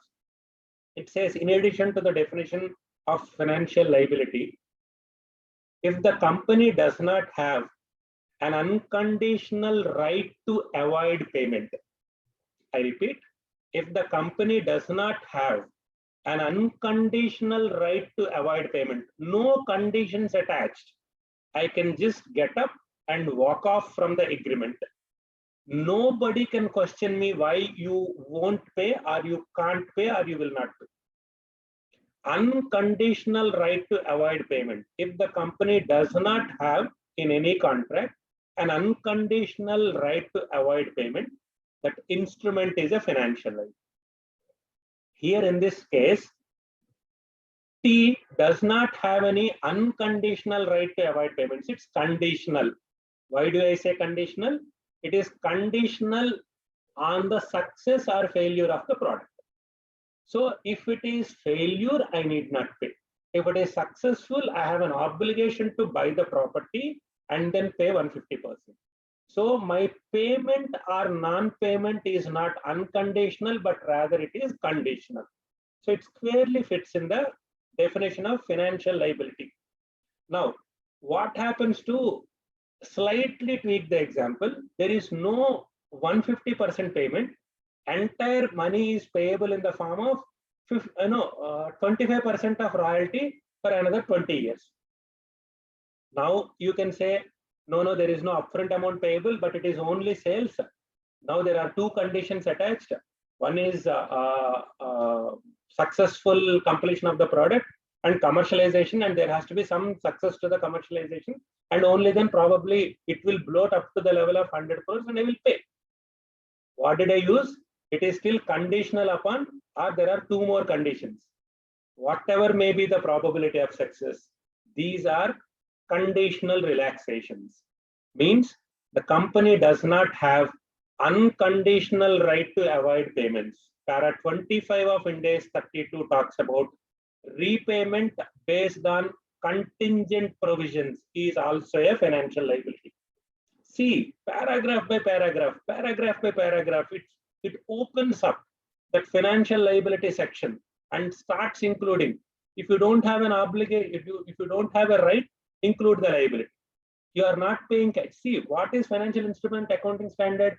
Everything talks about obligation to pay some financial asset. Obligation to pay non-financial asset generally is not a layman terms, it's not a financial instrument. Para 20 is relaxation to that. Even if you are paying a non-financial asset for a basic position that you have taken, it says include it as a financial liability.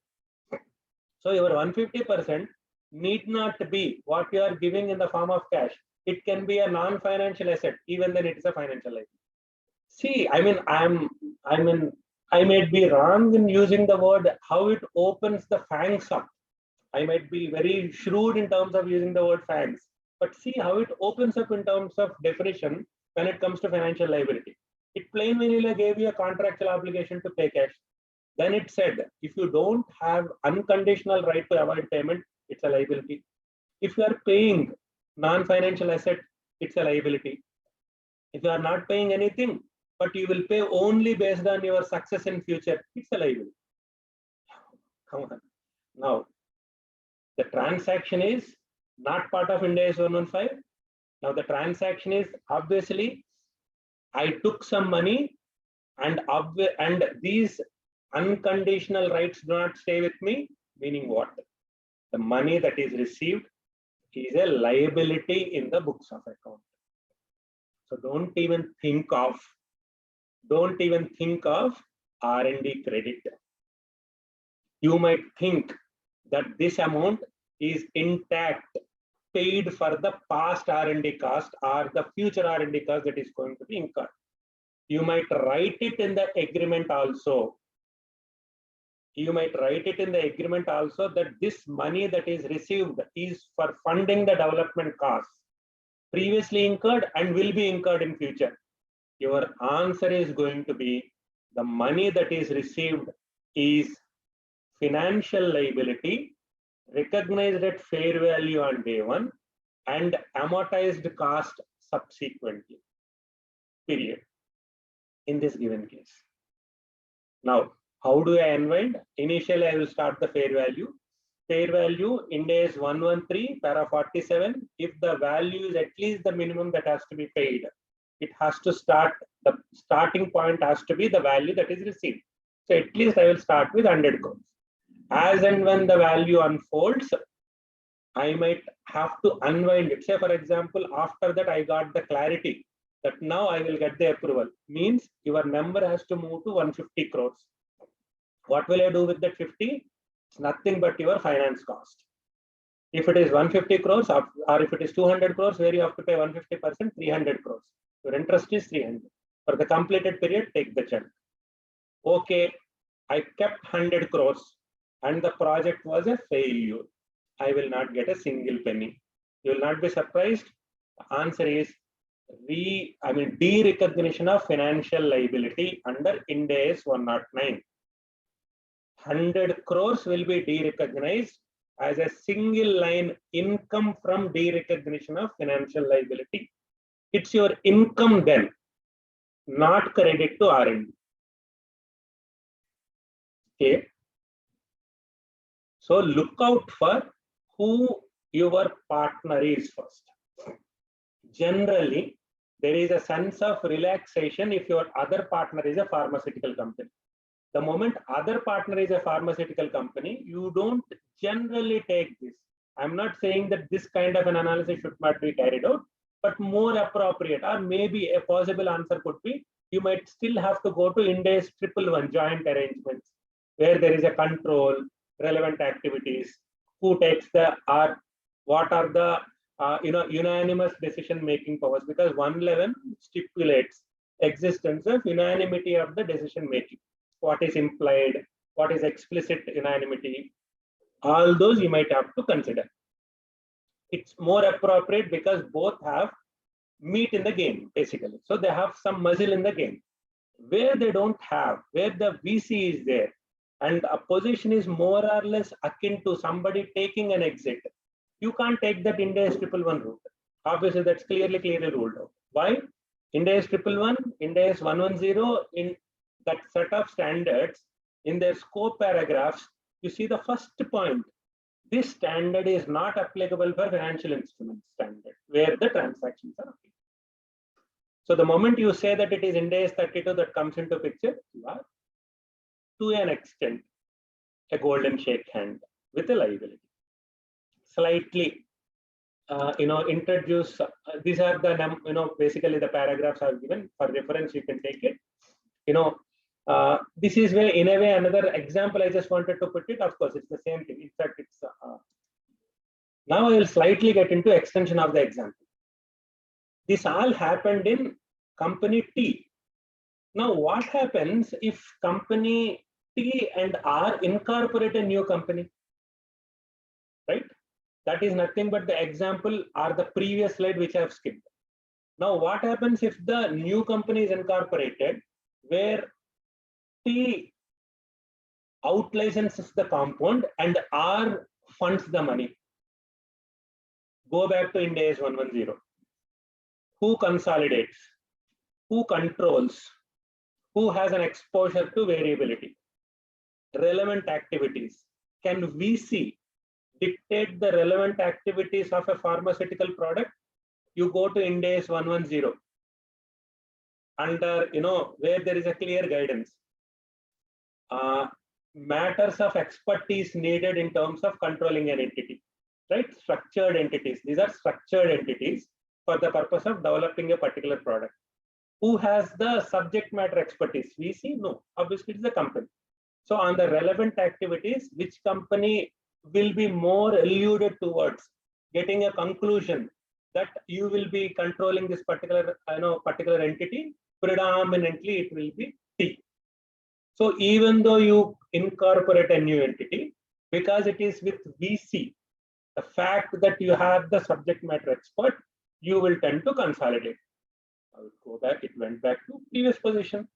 You started with your own entity. Now you carved out, again it came to consolidation as to your own entity. So the answer is one and the same.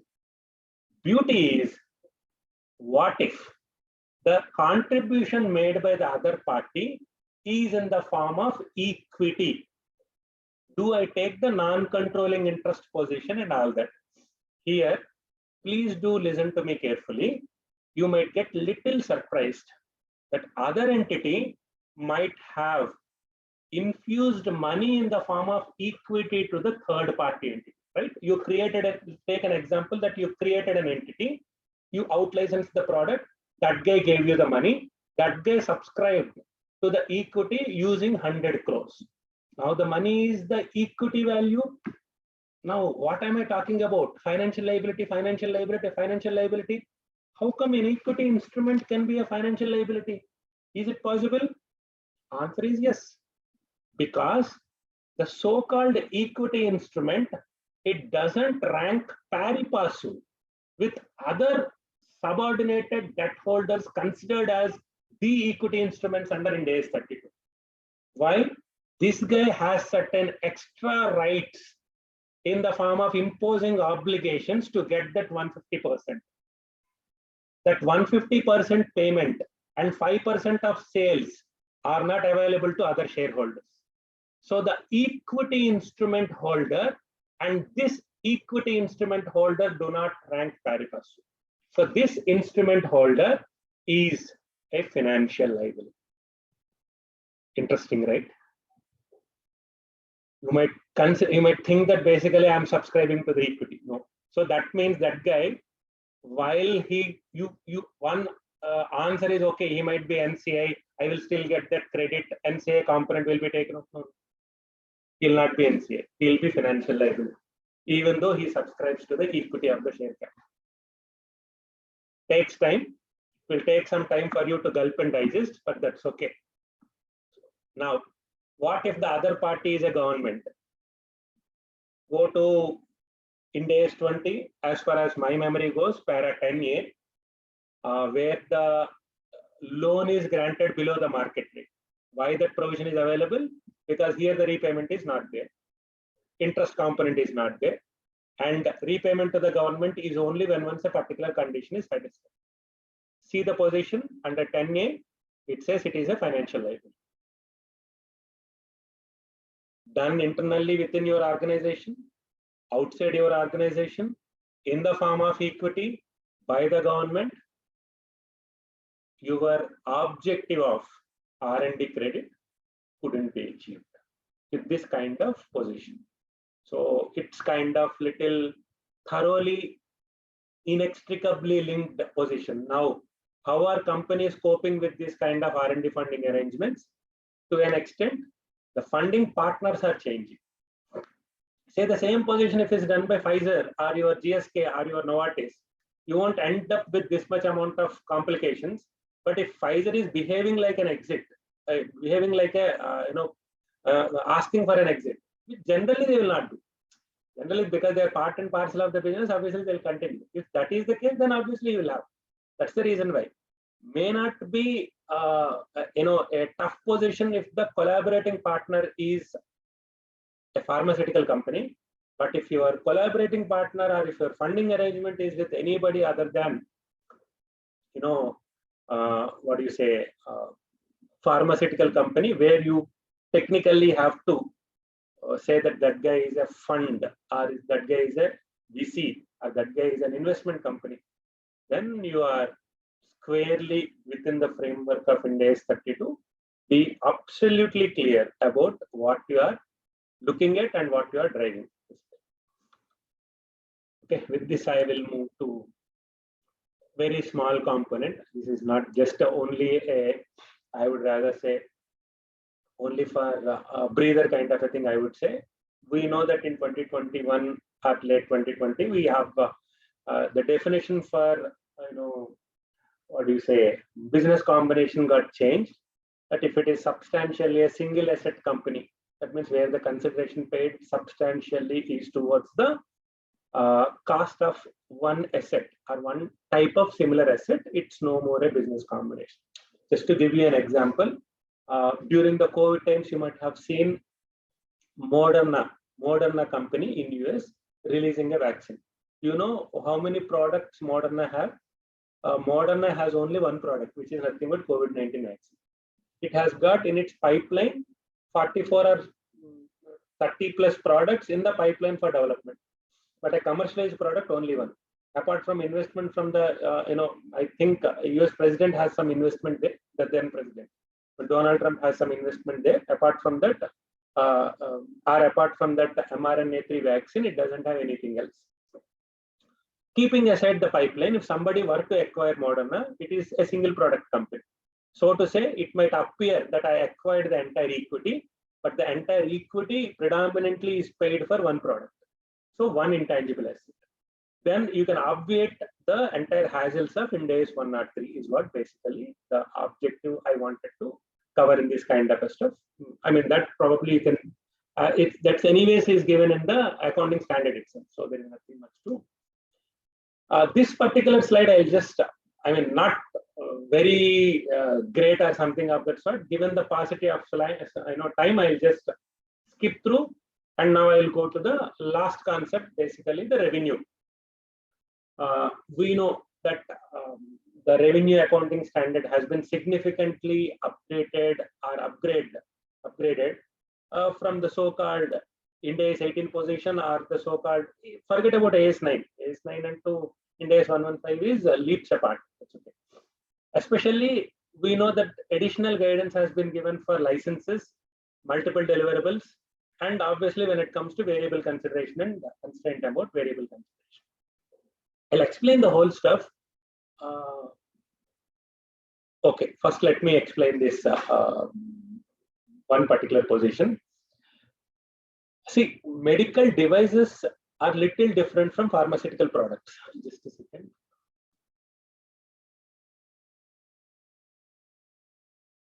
Is this type of funding similar as SAFE, funding against future equity, a new concept emerging in the VC market?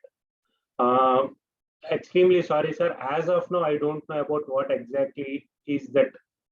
That SAFE and all that concept is. Maybe unless and until I know what exactly is the structure is, I'll not be able to take it. Probably I'll pick on one-on-one on this particular point.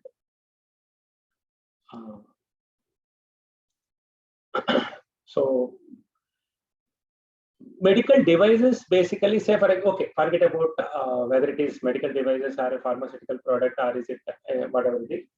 Sometimes it is quite common that a medical devices company, in order to basically promote its product, installs that particular product in the client's location. Sometimes the client can be hospital also. Sometimes the client can be as good as any other. Say nothing wrong in basically your client being hospital, obviously, right? Your place. So if I install it there, again, try to draw an analogy.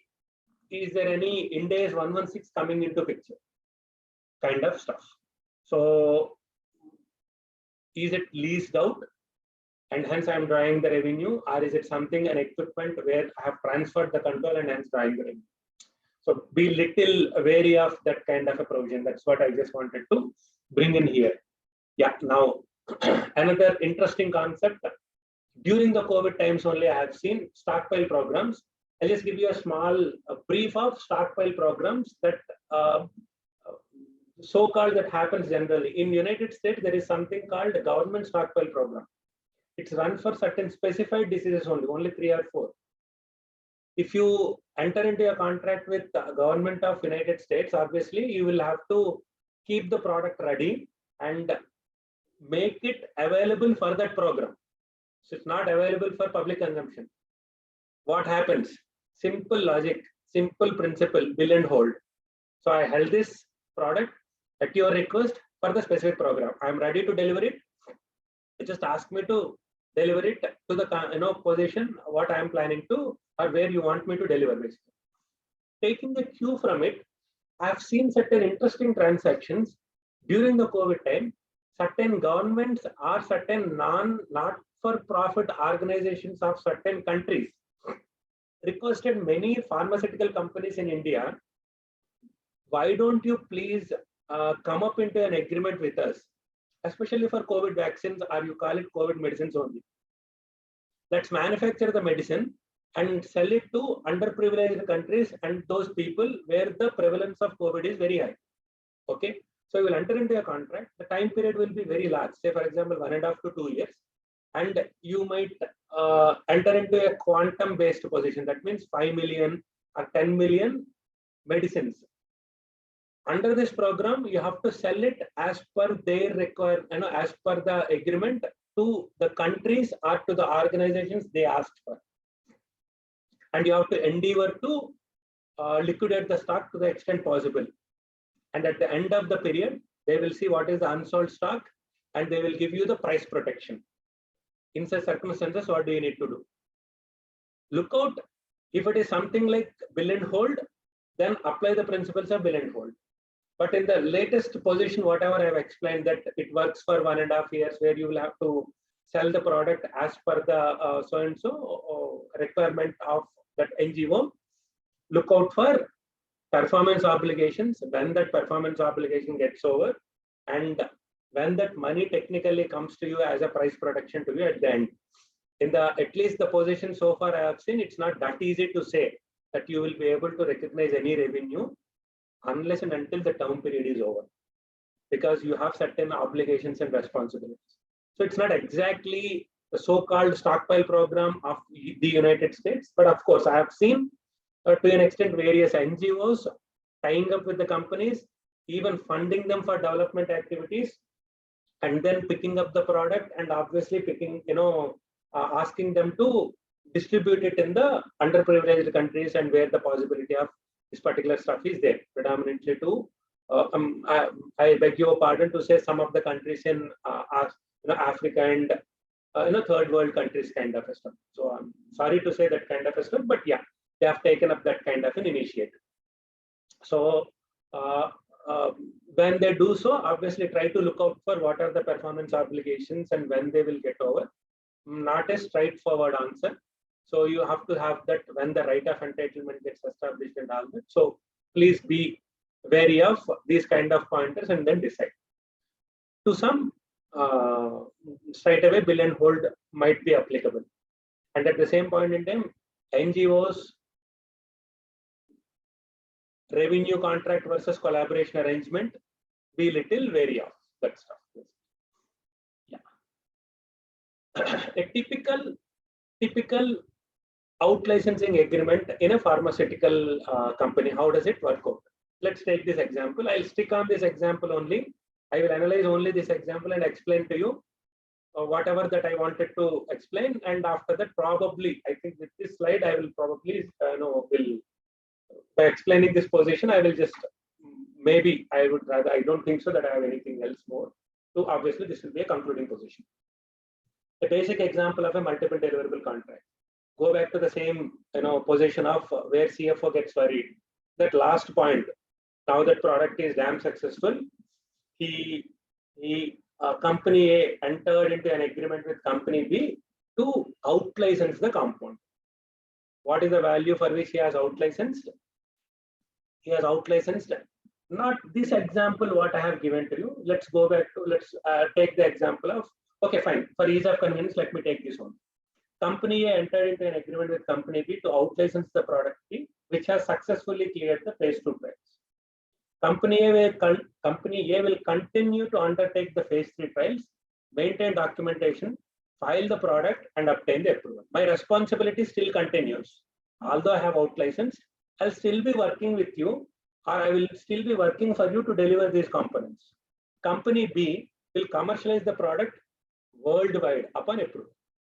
Consideration to A. How does the financials work out in the whole position? Non-refundable upfront consideration of 100 crores. Point to be noted, non-refundable upfront consideration of 100 crores. Because I've given the phase 2 completed asset product to you, I am getting 100 crores. 50 crores for completion of phase 3 to be given as per the agreed development milestones. 50 crores upon receipt of regulatory approval. Now, what are the accounting implications on this transaction? The same transaction I will explain from whether it is distinct or not distinct, unit of accounting point of view. The same thing can be understood even from a license accounting treatment point of view. When companies, we know that Ind AS 115 offers extensive guidance on licensing transactions. License to access or right of access and right of use. Right of access is over the period where I have the responsibility as a licensor to make available whatever the product that I'm offering. Right of use is point in time. I gave it to you. You do basically whatever significant alterations, modifications you want to do, you need not come to. So to say, right of access is over a period recognition. Right of use is point in time recognition. Don't get confused with right of use under Ind AS 116, which is over a period. So Ind AS 115 right of use and Ind AS 116 right of use have got certain contradicting kind of a thought process. So don't get into Ind AS 116. So right of use is immediately I will write it. I'll explain the same position even from that point of view also. First, let's go to our 5-step model only. Now, what all are the performance obligations here? I have an obligation to first deliver the product or the intellectual property with respect to a phase 2 completed asset to you, which is a legal matter. I will do it. After that, I have to participate in the development activity and deliver you A, B, C, D, E activity. Right? So there are performance obligations in terms of this particular contractor, transfer of license and participation in the development activity based on certain outcomes. I get money for this and also I got money for this. Now, when once we evaluate the whole transaction, identify the contract and identify the rights and obligations, and when we do the rights and obligations under the contract, as per step 2, we use the concept of distinct. What is distinct? That it has standalone value to the customer. I gave this piece of papers to entity B saying that you have this product, now it is with you. Imagine pharmaceutical industry where there are significant regulatory hurdles in terms of moving from one plant to another plant.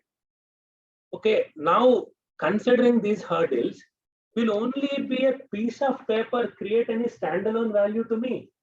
What does standalone value explained by Ind AS 115? It says, if the undelivered component can be obtained by the buyer from a market participant without loss of time and effort, then obviously it is basically called, a distinct deliverable. So by merely giving the license, doing a legal transfer of that particular asset to another party, am I clearly transferring the value of the product to him? Am I clearly creating any standalone value from the buyer's point of view? Highly debatable point, and answer alludes to be no. Then when he will get the value? He will get the value to this piece of paper only when once I start developing the compound as per the development plan. So without the development contract, this transfer of property to my name is of no use. Technically, it doesn't have any immediate standalone value. So what Ind AS 115 says is something is distinct if it can be transferred readily to the other party. Is it readily creating any value? No, it is not creating any value, obviously. Now, is it the case with all the other entities? May not be the case. As I said, the pharmaceutical industry operates with certain regulatory hurdles. Because of the regulatory restrictions of somebody else cannot easily replace you, it's hitting us as a headwind. Obviously, it's difficult for us. It may not be the case in any other industry. Why are we considering it as part of this accounting or this particular topic is for pharmaceutical industry, considering the regulatory hurdles and regulatory position, if not A, company B will come from tomorrow onwards, means it doesn't happen that way. Change in the manufacturing facility has to go to altogether to the regulator. And obviously you have to get that approval from the regulator, right? But again, it has to be again validated and all that process happens. And it doesn't stop with 6 months or 8 months or 12 months. And that gap of 6 months is definitely not readily available. So definitely for pharmaceutical industry, there are certain hurdles. So when I say obviously there is no standalone value to the transfer of IP is not distinct. Put it from the license accounting position. What did he say? Is right of use license appropriate? Right of use is where there is some clear value that can be created to the buyer. Right of access is the licensor has to support it over the remainder of the period. You take the lens of license accounting guidance, the licensor has to support the license by over the next period of development by supporting in the activity of development. So it is more a right of access if you take the licensing view. If you take the step-by-step model, it is not distinct, but rather one and the same. So what happens? Even though you get Now I am highlighting the component. Non-refundable upfront consideration of ₹100 crores. Clearly written in your agreement, it is towards the past activity carried out. Because of the non-distinct nature of these performance obligations, everything boils down to a single performance obligation. What is single performance obligation? Company's activity of development service for a consideration of 100 plus 50 plus 50. What is transaction price as per step 3? Measure the transaction price, upfront amount of 100, 50 crores for completion of phase 3, variable consideration. Put the constraint for completion of phase 3. It's not successful completion. Completion of, let's assume that it is dosage space. That I will add 50 discounted to present value. 50 crores upon receipt of regulatory approval. Variable consideration with constraint, not possible. So I will limit myself to 150 crores. What is the denominator? Single performance obligation over a period of time. Right of access over a period of time. Is it non-refundable? Can be readily recognized? Non-refundability does not mean anything in accounting unless and until revenue is earned by the company. Go to IFRS 15, illustrative examples released by IASB itself, and there are 63 examples given on revenue. The most comprehensive accounting standard ever released by IASB. 63 illustrative examples were given. One of the examples is exclusively on non-refundable upfront consideration. I'll give a very, very crude example to you. You must have seen one Bonville chocolate ad. Earlier it used to come, the chocolate comes with one tagline. It is not just bought, the chocolate has to be earned by you. Revenue presupposes the existence of earning activity. By merely transferring the papers, you could not create any standalone value to buyer. Thereby, you did not earn anything. So your 100 crores, despite non-refundable in nature, does not qualify for upfront recognition.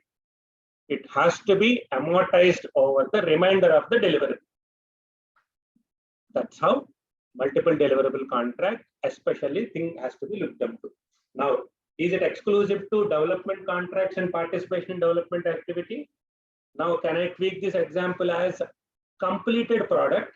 Now the completed product is out licensed, but I will continue to support the manufacturing activity. Why all these links?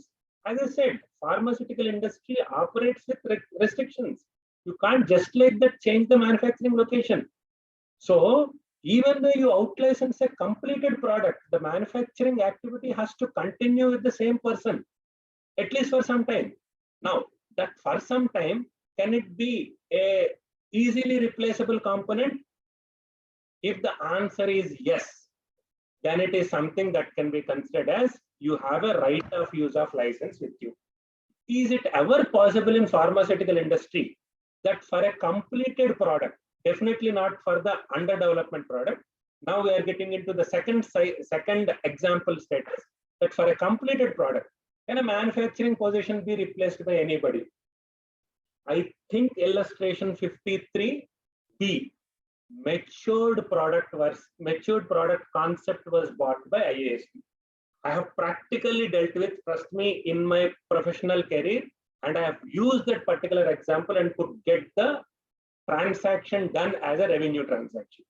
There is a difference between a novel product as well as a product that is out in the world, and it is a matured product, meaning it is not defined, but you can take an inference there are enough number of players, and moving from one manufacturing location to another manufacturing location is just a matter of KT. And it is so matured that it is generally is an administrative process. With 3 or more months time, I can do it.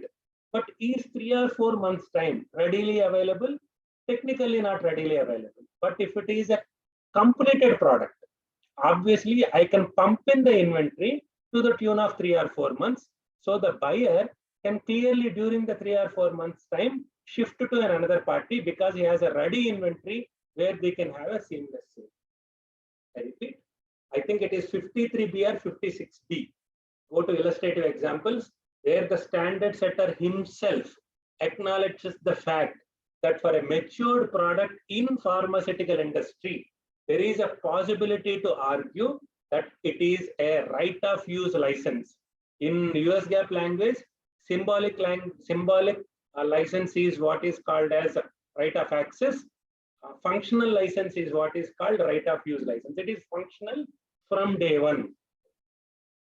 It is, I have the full value from day one.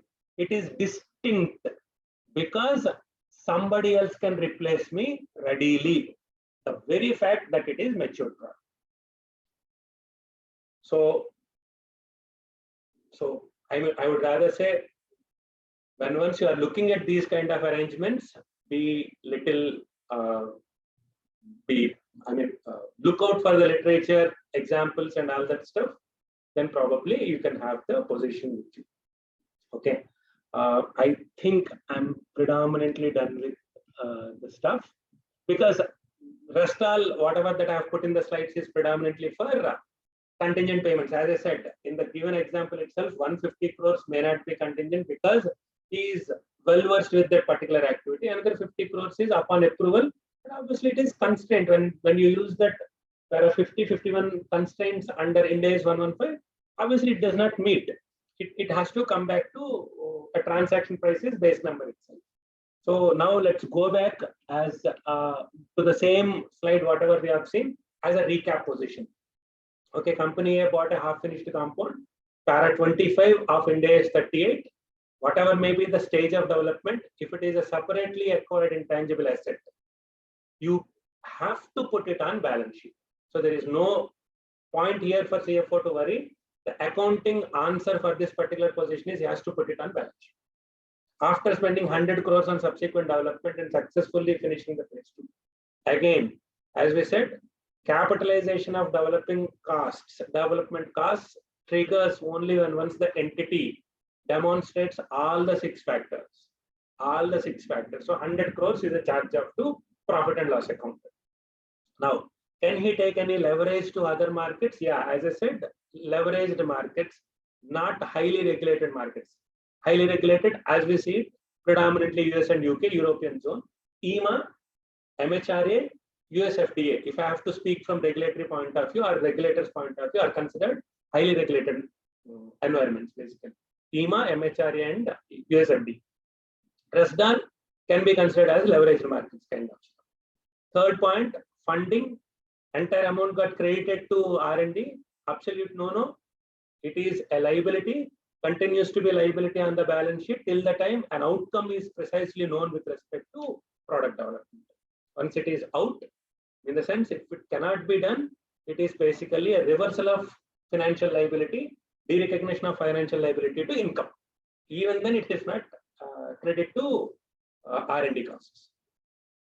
At the same point in time, look out to who is the other partner whenever you are entering into a collaboration agreement. If he is a pharma partner, you can to an extent have a breather. If it is a VC fund or an investing company, you tend to end up more or less with a financial liability position. The company successfully completed phase 3 and now wants to launch the product. As I said, predominantly the literature for innovator company looks to be very harsh, or the practices followed by innovators appear to be really harsh. But for generic, yeah, if at all you want to take up a lenient view, make sure that you have proper documentation. Be it an accountant or be it an auditor, if you are dealing with that pre-launch inventory, be thoroughly be on top of what documentation you are creating. As I said, just go to that 2022 Deloitte Life Sciences Guide and of course read through PwC issues and solutions in pharmaceutical industry, you will get a better grasp. Third one, out licensing of the product. As I said, A will manufacture and B will sell. It doesn't matter. I need basically whether it is a matured product, if it is possible for somebody to replace, yeah, I can recognize. If it is not, obviously I will not be able to recognize immediately. I might have to look at distinct or from license accounting point of view, I need to say that I have an access or I have a right to use, kind of stuff. That's it. In fact, these are the 5 pointers. Even I have put it in what do you say, MCQ. Bother not much, basically. I don't know whether I have. These are my coordinates. The first number is my WhatsApp number. The second number doesn't have WhatsApp for it. And this is my official, my professional ID. And this is my LinkedIn position. Any doubts, if you think I have possibility to, or I have the capability to answer, you can just put it on, put a message to me. That's it. Thanks a lot. Thanks a lot for the opportunity. I don't know whether I have convinced you or confused you, or have horrified you, saying that this is not possible, that is not possible. But yeah, fortunate enough to put forward my experiences with this particular amusing industry. Really, really. I admire science like anything. So I have enjoyed, or will continue to enjoy, this thing with the pharmaceutical industry. Thanks a lot. Thanks a lot. And I will be more than happy to pick up any questions for this. Yes, of course, I can share the PPT. Absolutely fine. I'll share it with the SIRC. In fact, I have already shared it with them. So you can pick it up from me. Yeah.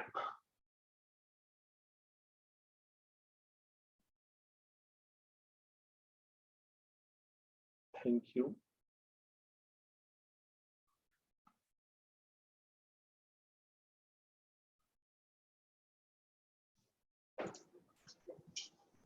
Hello, sir. Yeah. Shall I end the session, sir? Yes, sir. Over to you. Absolutely. Okay, sir. Thanks a lot, sir. Thank you so much. Thank you. We'll close the session, sir. Yeah.